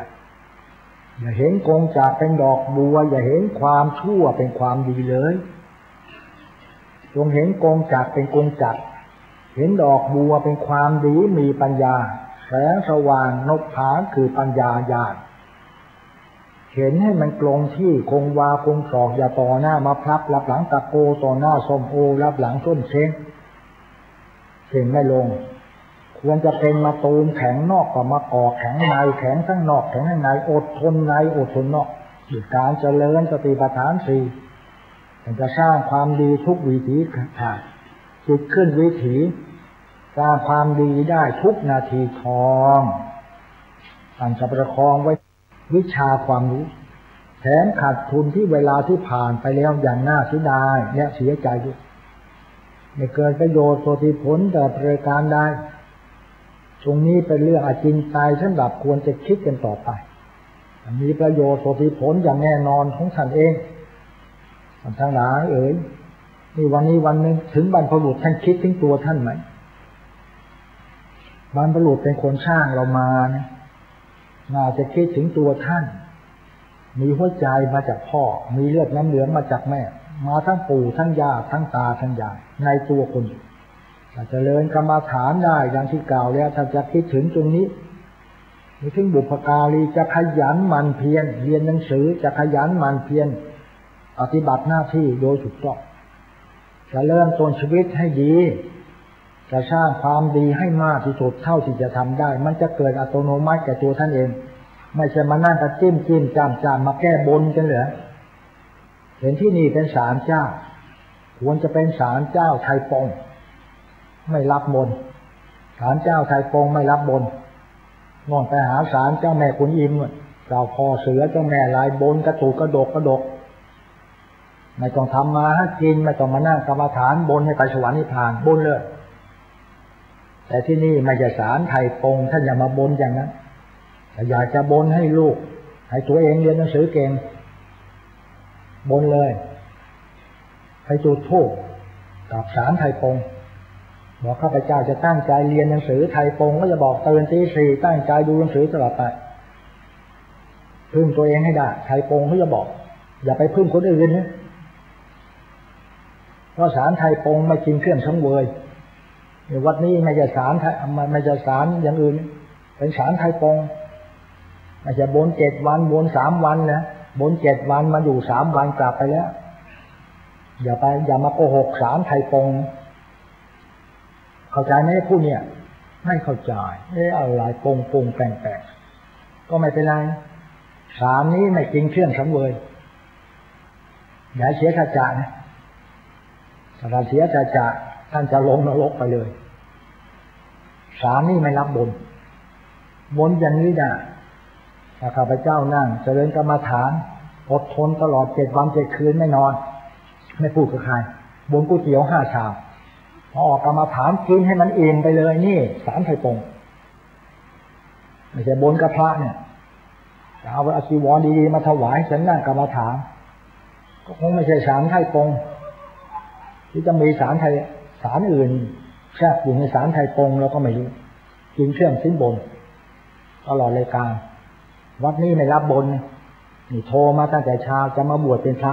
สัก15 วันบนไว้บอกนี่บนนี่วัดศาลไทยปงไม่รับไปศาลข้างบ้านคุณเนี่ยวัดข้างบ้านคุณบอกต้องบวชเดือนนึงเขาโทรตอบว่าวัดเขาบวช7 วันยังได้3 วันยังบวชกันได้หน้าไฟก็ได้นะบวชพระก็ไปบวชสิศาลนี่ศาลไทยปงบวช1 เดือนได้ไหมไม่ได้ไปบวชที่อื่นออกมานั่งกรรมฐานที่7 วันก่อนจะบวชให้เดือนกุมภาพันธ์แต่นั่งกรรมฐานไม่ได้ไ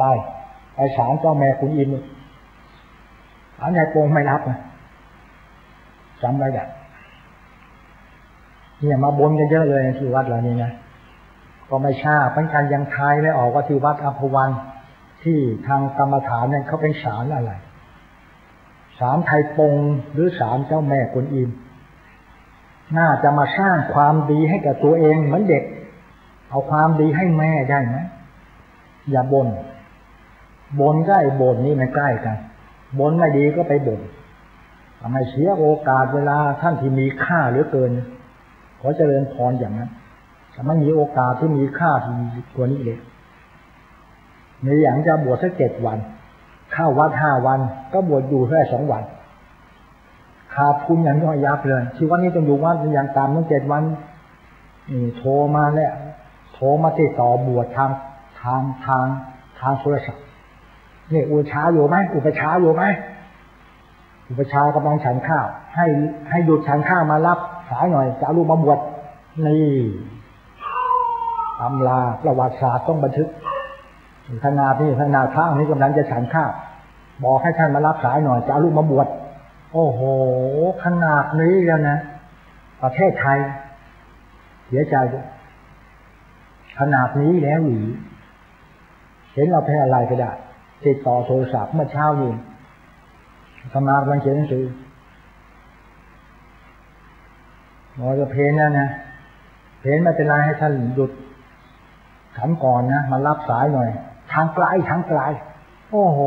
นึกว่าอยู่สมัยก็ลบทางไกลอยู่ที่ลาดพร้าวดีเองชั่วโมงกว่าถึงอันนี้แหมไกลมากเลยยายคนลาดพร้าว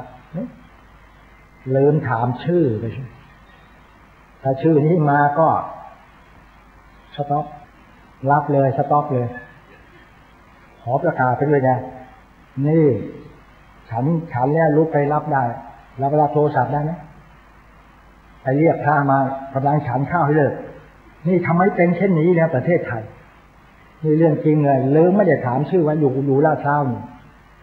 ลาดพร้าวมันกรุงเทพหรือที่ไหนแล้วก็เป็นคนโง่มีวัดบ้านนอกไม่เคยรู้เรื่องครับคนกรุงเทพแจ๋วเลยมีมารยาทดีเหลือเกินลาดพร้าวนี่ถ้าจะไม่ใช่กรุงเทพถ้ากรุงเทพคงไม่โทรอย่างนี้ขอประทานโทษฝากโยมไปด้วยมีองค์นี้พระบ้านนอกขอกนาพระงงฉันข้าวก็ให้แล้วมารับโทรศัพท์ก็ได้ไม่เป็นไรส่งลูกมาบวชทางโทรศัพท์ก็ได้ส่งลูกมาบวชทางไปรษณีย์ก็ได้ EF มาเลยเอาลูกสาย EF มาเลยอาตมาเสียใจนี่คนมีระเบียบมากขึ้นมันถึงจะยุ่งเหยิงขาดระบบไม่มีระเบียบไม่เทียบดูวินัยเป็นไปมากน่าเสียดายเหลือเกินนี่แปลกๆทำให้อาตมาได้ประวัติศาสตร์ต้องบันทึกไว้เป็นประวัติเป็นวิทยานิพนธ์ชีวิตเราจะได้คิดกันต่อไปว่าประเทศชาติเป็นทุกขนาดไม่มีความเกรงอกเกรงใจไม่มีประตูมีกรอกเข้าไปเลยไม่เข้าตามกรอกออกประตูเลยนะจะมากันบนอากาศเลยมนุษย์ต่างดาวหรือมั้งเนี่ยที่โทรมานี่แต่สงสัยเป็นมนุษย์ต่างดาวมันถึงโทรขนาดนี้ให้เราเลิกเข็นข้าวมีแปลกทำอยู่ไหมวันนี้ฉันจะให้รับสังฆทานหน่อยจะรับตอนไหนสลับเวลาให้เราหน่อยสิสลับเวลาให้เราหน่อยแล้วจะพูดส่วนตัวสัก30 นาทีที่ไม่มีคนตายจริงจะไปพูดในป่าช้าที่ไหนถึงหากไม่มีคนผีมันก็ได้ยินนะนี่วันนี้เลยเนี่ยวันนี้เลยสดๆร้อนๆมาเล่าโยมฟังได้เวลาของคนหนึ่งไม่ได้เคยศึกษาชีวิตที่มีประโยชน์เลยไม่รู้จักเกรงใจเห็นเราเป็นอะไรเห็นเป็นเนรไปแล้วนี่เนรแล้วไม่ใช่พระก็ไม่เป็นไรแต่คนมีสติดีเขาไม่เป็นอย่างนี้แน่นี่คนไร้สติจริงๆไม่สมบูรณ์แบบทุกรูปแบบเพราะไม่ควรจะมากล่าวก็ต้องกล่าวเพราะฉะนั้นการเจริญกรรมฐานจึงมีประโยชน์ในชีวิตท่านเองที่เป็นแก่นสารและไม่ไร้สาระอย่างเด็กนั่นเลยก็นั่งปฏิบัติเขาพูดมีหลักฐานขอโยมฟังแล้วคิดเด็กก็ชอบความรักอบอุ่นจากพ่อแม่ไม่อยากอยู่กับคนอื่นโยมมีบุตรธิดาเมื่อเล็กๆถ้าจะไปให้อยู่คนอื่นต้องคิดให้ลึกๆเอาลูกไปปัดให้คนอื่นเลี้ยงหรือเอาไปขายใช่คิดให้ลึกๆหน่อยได้ไหมจะเอาลูกขายถ้าเราเป็นลูกมันขายไปอยู่กับคนอื่นเนี่ยเราได้สำนึกสมัญญาจะเสียใจไหมแม่เกลียดเราเนี่ยเอาเราไปขายมีตัวอย่างที่วัดนี้ลูกหลายคนเอาลูกขายอีกคนนี้หน้าตาไม่ดีขายไปเลยลูกที่เลี้ยงไว้ไม่ได้ดีสักคนลูกที่ขายไปนั้นร่ำรวยหมดเป็นปริญญาโทเอกเขาส่งเรียนแต่ก็ไม่ได้รับความอบอุ่นด้อยคิดแล้วก็เสียใจตลอดเลยการแม่ไม่รักขายเข้าไปใช่ไหมเขาก็รู้เขาโตแล้วนี่แหละเป็นประวัติศาสตร์อันสำคัญทั้งหลายมีลูกหลานอยากขายอยากดีมีจนเลี้ยงมันหน่อยได้ไหมเขาได้รับความอบอุ่นในชีวิตนี่ถ้าโยมนั่งกรรมฐานโยมจะอ่านตัวออกบอกได้ใช้เป็นแน่นอนถ้าเราสำนึกสมัญญาเรารู้ความเป็นรู้ใจความเนี้ยจะเสียใจมากจะคิดว่าแม่ไม่รักพ่อไม่รักเราเอาเราขายไปชิ้นใดน่าจะคิดอย่างนี้ได้ถ้าโยมนั่งเจริญกรรมฐานได้โยมจะรู้เหตุผลได้ดีที่สุด ส่วนมากโยมเป็นโยมผู้หญิงส่วนมากเลยนี่แหละมาบนบานศาลกล่าวกันที่วัดนี้เป็นจำนวนส่วนมากจะมารับโทรศัพท์ถึงได้รู้มีบนกันอย่างนี้เลยดีกว่าคนอื่นรับก็จะไม่รู้เรารับเองก็รู้จะบนอย่างเนี้ยนี่บวชบางทีจะบวช7 วันบอกโยมไม่ได้แล้วที่เนี่ยต้องอยู่วัด5 วันก็เป็นพระอยู่2 วันจะมาบวชทำไมนั่งปฏิบัติกรรมฐานดีสุดก็ไม่เอาแล้วนั่งแล้วแต่นั่งวัดโน้นบ้างวัดนี้บ้างเอาว่ามันโอเคไปมันอยากเข้ามาไม่ใหญ่แหละถ้าเชื่ออาตมาบวช1 เดือนเนี่ยอย่าเอาเพื่อนมาคุยพ่อแม่ก็อย่ามาวุ่นวายได้ไหมเดือน1ท่านจะได้ไปเยอะแยะมากมายถ้าขอให้ทำตามที่ท่านมีศรัทธาถ้าท่านไม่มีศรัทธาจริงๆท่านก็2 เดือนท่านก็ไม่ได้อะไรปี1บวชทั้งปีก็ไม่ได้อะไรขาดทุนอย่างย่อยยับเป็นหนี้สงฆ์ต่อไปในบุญคุณของวัดมากหลายจะเป็นหนี้บุญคุณนี่สำคัญมากขอเจริญพรว่าหนี้สินเงินทองใช้ก็หมดแต่นี่บุญคุณคนเนี่ยไม่รู้จักหมดนะหมดไหมนี่บุญคุณนี่พ่อนี่แม่นี่ครูบาอาจารย์นี่ผู้มีอุปการะคุณไม่มีทั้งหมดไม่ต้องใช้อย่างนั้นเอาเงินทองมาใช้ก็มาเดี๋ยวมาเป็นผลหลวงพระเดชพระคุณมีทางเดียวคือกตัญญูกตเวทิตาธรรมเท่านั้นเองที่จะมีประโยชน์ผลที่มากหลายมีความหมายอย่างนั้นเพราะฉะนั้นในการที่เจริญกุศลภาวนาในวันพระจะไม่ถึงบรรพบุรุษให้มากโดยที่เด็กคนนั้นทัศนีแม่หายจากโรคมะเร็งทันทีดีอกดีใจบัดนี้เขาอยู่ม.6 แล้วเป็นนางสาวเรียนหนังสือเก่งเรียนกันน้ำเหลืองไก่เชื่อมมะนาวกลมเกลี้ยงไข่เป็ดกลึงเกิดเองช้างเผือกเกิดเองช้างเผือกช้างนาเนียมช้างคู่บ้านคู่เมืองคู่จิตคู่ใจคือปัญญาเป็นช้างเผือกช้างเผือกเรียกว่าปัญญาอยู่ในป่าแห่งความสงบช้างเผือกจะมีได้จงอยู่ในป่าตัวนี้แปลว่าความสงบนัตถิสันติพลังสุขขังสุขอื่นยิ่งกว่าความสงบไม่มีอีกแล้วอย่างนี้แต่คนไหนอยู่ด้วยความสงบไม่วุ่นวายจุ้นจ้านคนนั้นมีช้างเผือกคู่เมืองคู่บ้านคุณเขาช้างคู่บ้านคู่เมืองนั้นก็คือตัวปัญญาญาณรับรอบรู้กองการสังขารหาเหตุการณ์ได้ในชีวิตจะทำอะไรก็สำเร็จเพราะมีช้างเผือกที่เราเรียกกันอยู่ในป่าตัวนี้น่าจะแปลว่าป่าความสงบไม่ใช่ป่ารบรุงรังสิงสาราสัตว์ก็ฆ่ามันต้นไม้ก็โค่นมันไม่ใช่ป่าแบบนั้นมันป่าความสงบป่าด้วยปลาลบความเพียรป่าแห่งความสงบเรียนหนังสือเป็นด็อกเตอร์นั่นแหละช้างเผือกอันแน่นอนคู่บ้านคู่เมืองคู่จิตคู่ใจอยู่ในตัวเรานั่นคือกรรมฐานแต่ท่านเจริญกรรมฐานท่านจะรู้ว่าช้างเผือกคืออะไรคู่บ้านคู่เมืองเป็นมิ่งขวัญมงคลชัยของบ้านเมืองในเมืองนั้นเขาจะมีการเอาช้างชนกันมีการยุทธหัตถีสมเด็จพระนเรศวรเมื่อวันที่25 มกราเป็นวันกองทัพไทยที่ผ่านมาเลยนั้นนี่ก็ชั้นใดชีวิตของท่านทั้งหลายมาเจริญกรรมฐานเข้าระลึกได้หมดจะมีการเคารพนอบนบและบูชาเกิดเองเจริญสติปัฏฐาน4ยืนหนอ5ครั้งได้ขอให้ท่านทำให้ได้ก่อนจะกลับอย่าพุกฝากความสงสัยกลับบ้านไปจะเสียดายเวลาอันมีประโยชน์จะมีค่าเดินจงกรมต้องดูเท้าถ้ามาสังเกตดูไปดูกันที่ไหนหลับตาเดินทำไมดูที่ปลายเท้าให้เห็นชัดขวาย่างหนอซ้ายย่างหนอให้ชัดเจนหน่อยเดินไม่ควรจะตายให้ได้จังหวะปัจจุบันยืนหนอ5 ครั้งให้ได้ปัจจุบันถ้าตื่นอยู่ก็จิตที่ยืนลงไปปลายเท้าขึ้นมาถึงศีรษะมโนภาพหลับตาถ้าตื่นดีแล้วจะเกิดอัตโนมัติเห็นใครหนอเห็นหนอศีรษะลงปลายเท้าขึ้นศีรษะมันจะอัตโนมัติวันนี้สายไม่ดีคนนี้หัวขาดต้องตายไม่เคยพลาด ถ้าสติถ้าสมบูรณ์ครบวงจรจะเป็นอย่างนั้นจริงๆถ้าสติท่านไม่ครบวงจรนั้นจะไม่เป็นอย่างนั้นเลยจะอ่านไม่ออกไม่บอกไม่ได้เพราะสติไม่พอครบวงจรไม่บริบูรณ์สติท่านไม่สมบูรณ์แบบมันจึงไม่ได้ผลเพราะฉะนั้นไม่ใช่ของง่ายนะ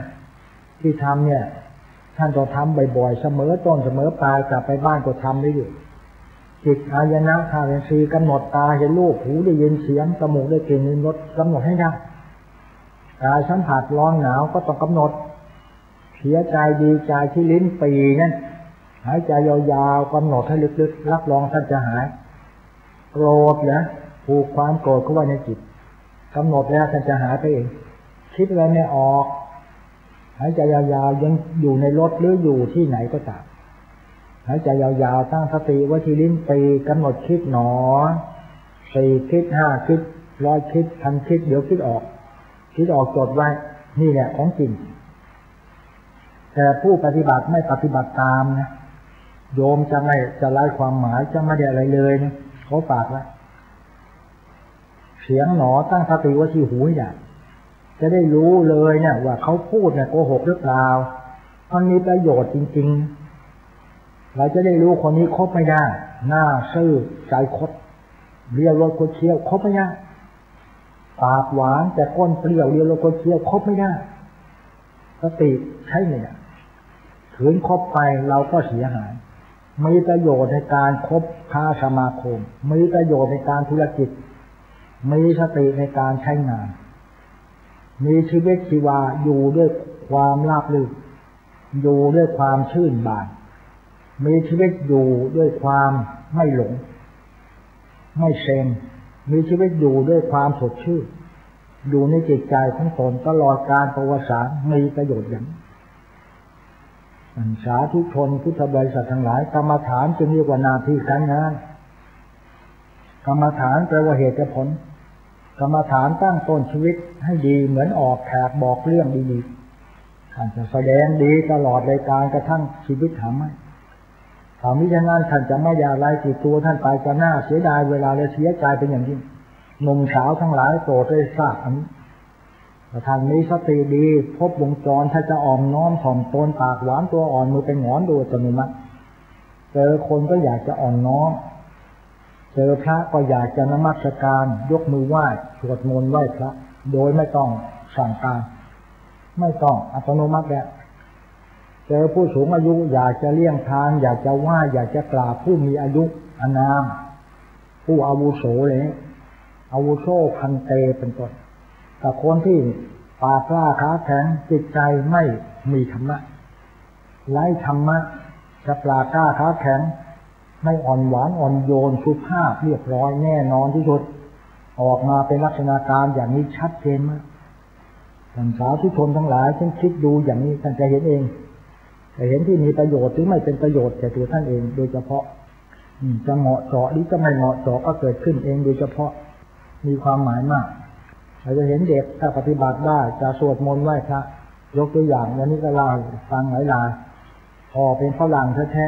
ๆแม่เป็นพุทธไทยเด็ก3 ขวบสวดพุทธคุณธรรมคุณสังฆคุณภาวนาตาเจอพระทุจ่าเจอพระทุจ่าเจอคนแก่คนเฒ่าเลี่ยงทางตัวนี้เดียวเหตุใดอ่านหนังสือไม่ออกทำไมสวดภาวนาตาได้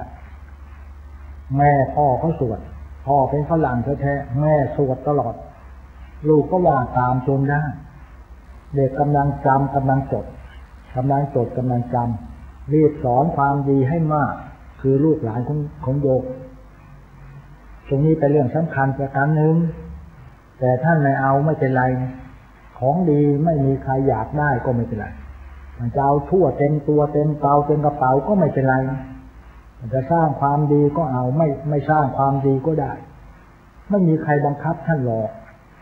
จิตใจของท่านใครจะไปบังคับได้แต่ท่านมีความดีอยู่ในจิตใจอยู่กรรมฐานท่านจะรู้เองว่าปัจจตังเวทิตาโพเป็นประการใดสร้างความดีไม่ต้องบังคับบัญชามันจะเกิดขึ้นมาด้วยศรัทธาและความเชื่อมั่นของท่านเองถ้าท่านไม่มีศรัทธาไม่เชื่อมั่นไม่ต้องทำบุญไม่ต้องเจริญกรรมฐานมันไม่ได้ผลแน่นอน ไม่ได้อะไรจริงๆอย่าทำเสียเวลากลับบ้านเถอะกลับไปยังไปเที่ยวในสังคมช้อปปิ้งที่โน่นช้อปปิ้งที่นี่ยังมีประโยชน์กว่าดีกว่ามานั่งให้เสียเวลาให้เมื่อยเปล่าๆบางคนเนี่ยนั่งวันเดียวยังไม่หายเมื่อยกลับไปแล้วบางคนก็บ่นบอกลุงนี่กูไม่มาซะดีกว่าอยู่บ้านยังได้ผลพูดอย่างนี้ก็มีนี่แหละ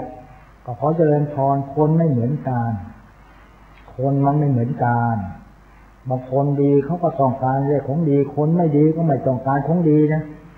ต้องการของชั่วที่มันตรงกันข้ามอย่างที่เก่าเลยไม่ใช่หมายความมาต้องการดีด้วยกันทุกคนหรอกแต่จุดมุ่งหมายต้องการดีไว้ต้องการสวยต้องการดีแต่วิธีปฏิบัติไม่ดำเนินงานตามนั้นจึงไม่ได้ดีเท่าที่ควรไม่สมส่วนและควรกันคนเราจึงมีฐานะไม่เหมือนกันมีสมองไม่เหมือนกันมีปัญญาไม่เท่ากันมีความดีไม่เท่ากันเป็นพระหรือคฤหัสถ์อุบาสกอุบาสิกาก็ไม่เท่ากัน มีดีไม่เหมือนกันเพราะฉะนั้นการเจริญกรรมฐานนี่มันจะมีทุกบุพการีเหมือนกุศลเช่นนี้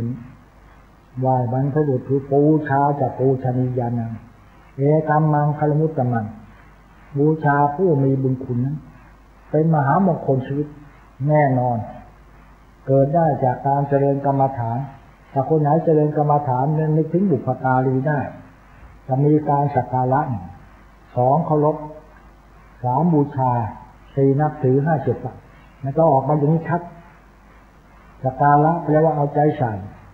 พ่อแม่เอาใจใส่สามีภรรยาเอาใจใส่ปู่ย่าตายายถึงตายจากโลกไปแล้วก็เอาใจใส่ติดตามผลด้วยบูชาพระคุณเป็นต้นเคารพแปลว่ามั่นใจเนี่ยความมั่นใจถ้านั่งกรรมฐานได้จะตีความหมายได้ชัดมั่นใจต่อบิดามารดาของเรามั่นใจต่อปู่กับย่าตากับยายมั่นใจต่อสามีภรรยามั่นใจต่อลูกต่อหลานไม่แช่งแปลงกาวาจาบูชาแปลว่าบูชาพระคุณด้วยอมิตบูชาพระปฏิบัติบูชาอมิตบูชาคือให้ผ้าผ่อนสบายอาหารการบริโภคดื่มยารักษาโรคให้แก่ท่านทุกประการปฏิบัติบูชาก็คือหมายความว่าท่านไม่มีทานให้บำเพ็ญทานไม่มีศีลให้บำเพ็ญศีลไม่มีภาวนาให้ท่านสวดมนต์ไหว้พระรักษาอุโบสถเป็นต้นแล้วก็ไม่ทำลายน้ำใจของพ่อแม่ผู้ปู่ย่าตายายผู้มีบุญคุณทั้งหลายออกมาอย่างนี้ชัดเรียกว่าบูชานับถือแปลว่ายึดขึ้นมาคนนี้เป็นพี่เป็นน้องอย่าได้คลองแคลนหละหลวมเหลวไหลนี่เป็นสามีนี่เป็นภรรยาต้องยึดถือขึ้นมาให้มั่นคงในจิตใจของเราเชื่อฟังข้อที่5ต้องเชื่อฟังพ่อแม่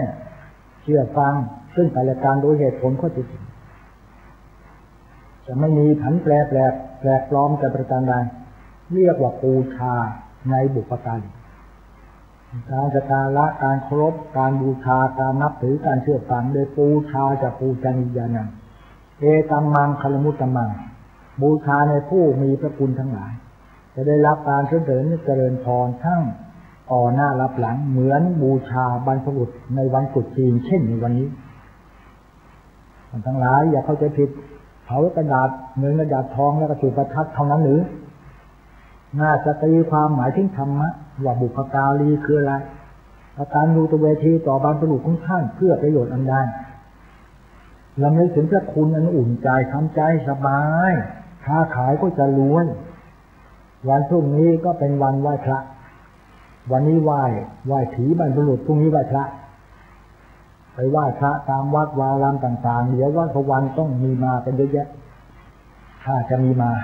นึกคงไม่ผิดเดี๋ยวมาแต่เช้าค่ะเขาออกไหว้พระไหว้ผีปู่ย่าตายายวันที่2ก็ไหว้พระเรียกว่าชิวเย่ชิวช้ากลับบ้านอย่าไปถึงชิว5ชิว6ชิว7เลยมันจะเสียเวลาการค้าขายเสียเวลาทำงานต่อไปนี่แหละวันนี้วันกรรมฐานของวันตรุษจีนขอให้ท่าน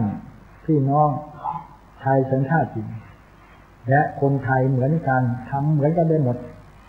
วันบุพการีเช่นวันนี้วันขึ้นปีใหม่ของชาวจีนก็ทางเมืองไทยก็มีแต่จีนเต็มเมืองไปเหมือนกันหมดแล้ว ไม่จำเป็นต้องว่าคนนั่นแยกเป็นไทยนี่เป็นมอญเป็นรามันไม่ต้องแยกกันมนุษย์เสรีภาพศักยภาพของบุคคลผู้มีบุญคุณต่อซึ่งกันและกันเรียกว่าบุพการี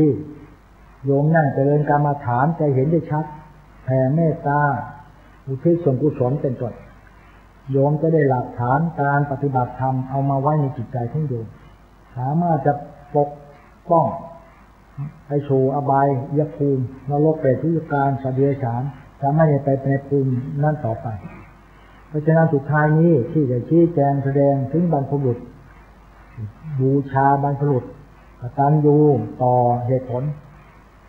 ของบรรพบุรุษในวันนี้งานกตัญญูตัวเวทีของท่านในบรรพบุรุษในวันตรุษจีนวันขึ้นปีใหม่ของท่านเวลามาเจริญกรรมฐานก็ต้องการตรงนี้ต้องการถึงบุพการีรู้คุณค่าของชีวิต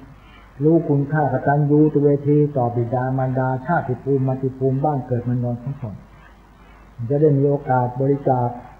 ทานศีลภาวนาถวายภัตตาหารเป็นต้นวันนี้มีท่านทั้งหลายมีศรัทธามาถวายภัตตาหารเป็นจำนวนมากและบางท่านเอาข้าวสุขข้าวสารมาถวายเอาเครื่องสัพปริวารังมาถวายเครื่องสังฆทานเป็นต้นจะได้ถวายไว้ในท่ามกลางสงฆ์ให้สงฆ์ได้อนุโมทนาสาธุการทักษิณาทานการกุศลถึงบรรลุของท่านต่อไป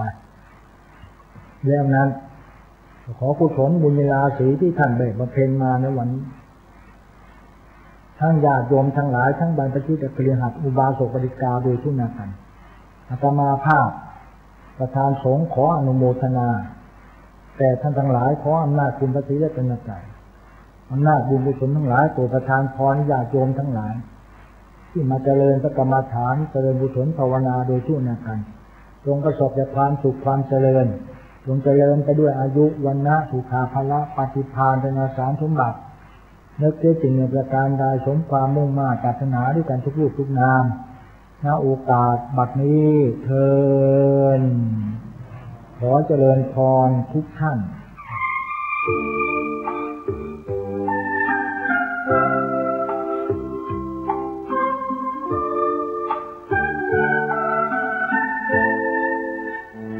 วัดอัมพวันแดนดินถิ่นกรรมฐานวิปัสสนาญาณโปรดปรานปวงชนพ้นอวิชชา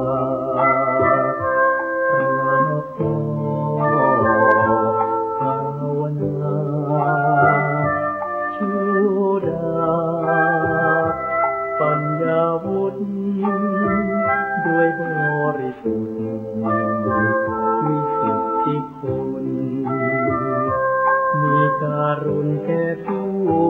ที่ใฝ่ธรรมนำปวงชนออกค้นหาธรรมรำสอนจากร้อนกลายเป็นเย็นจุดเด่นคือวิปัสสนาภาวนาอยู่ที่ใด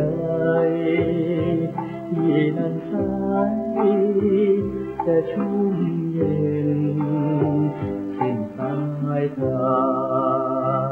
พระเกื้อหนุนคำจุนพระศาสนาขององค์สัมมาพระชินวรกันโยศาสนาให้ถาวรอยู่คู่ปรินเอ่ย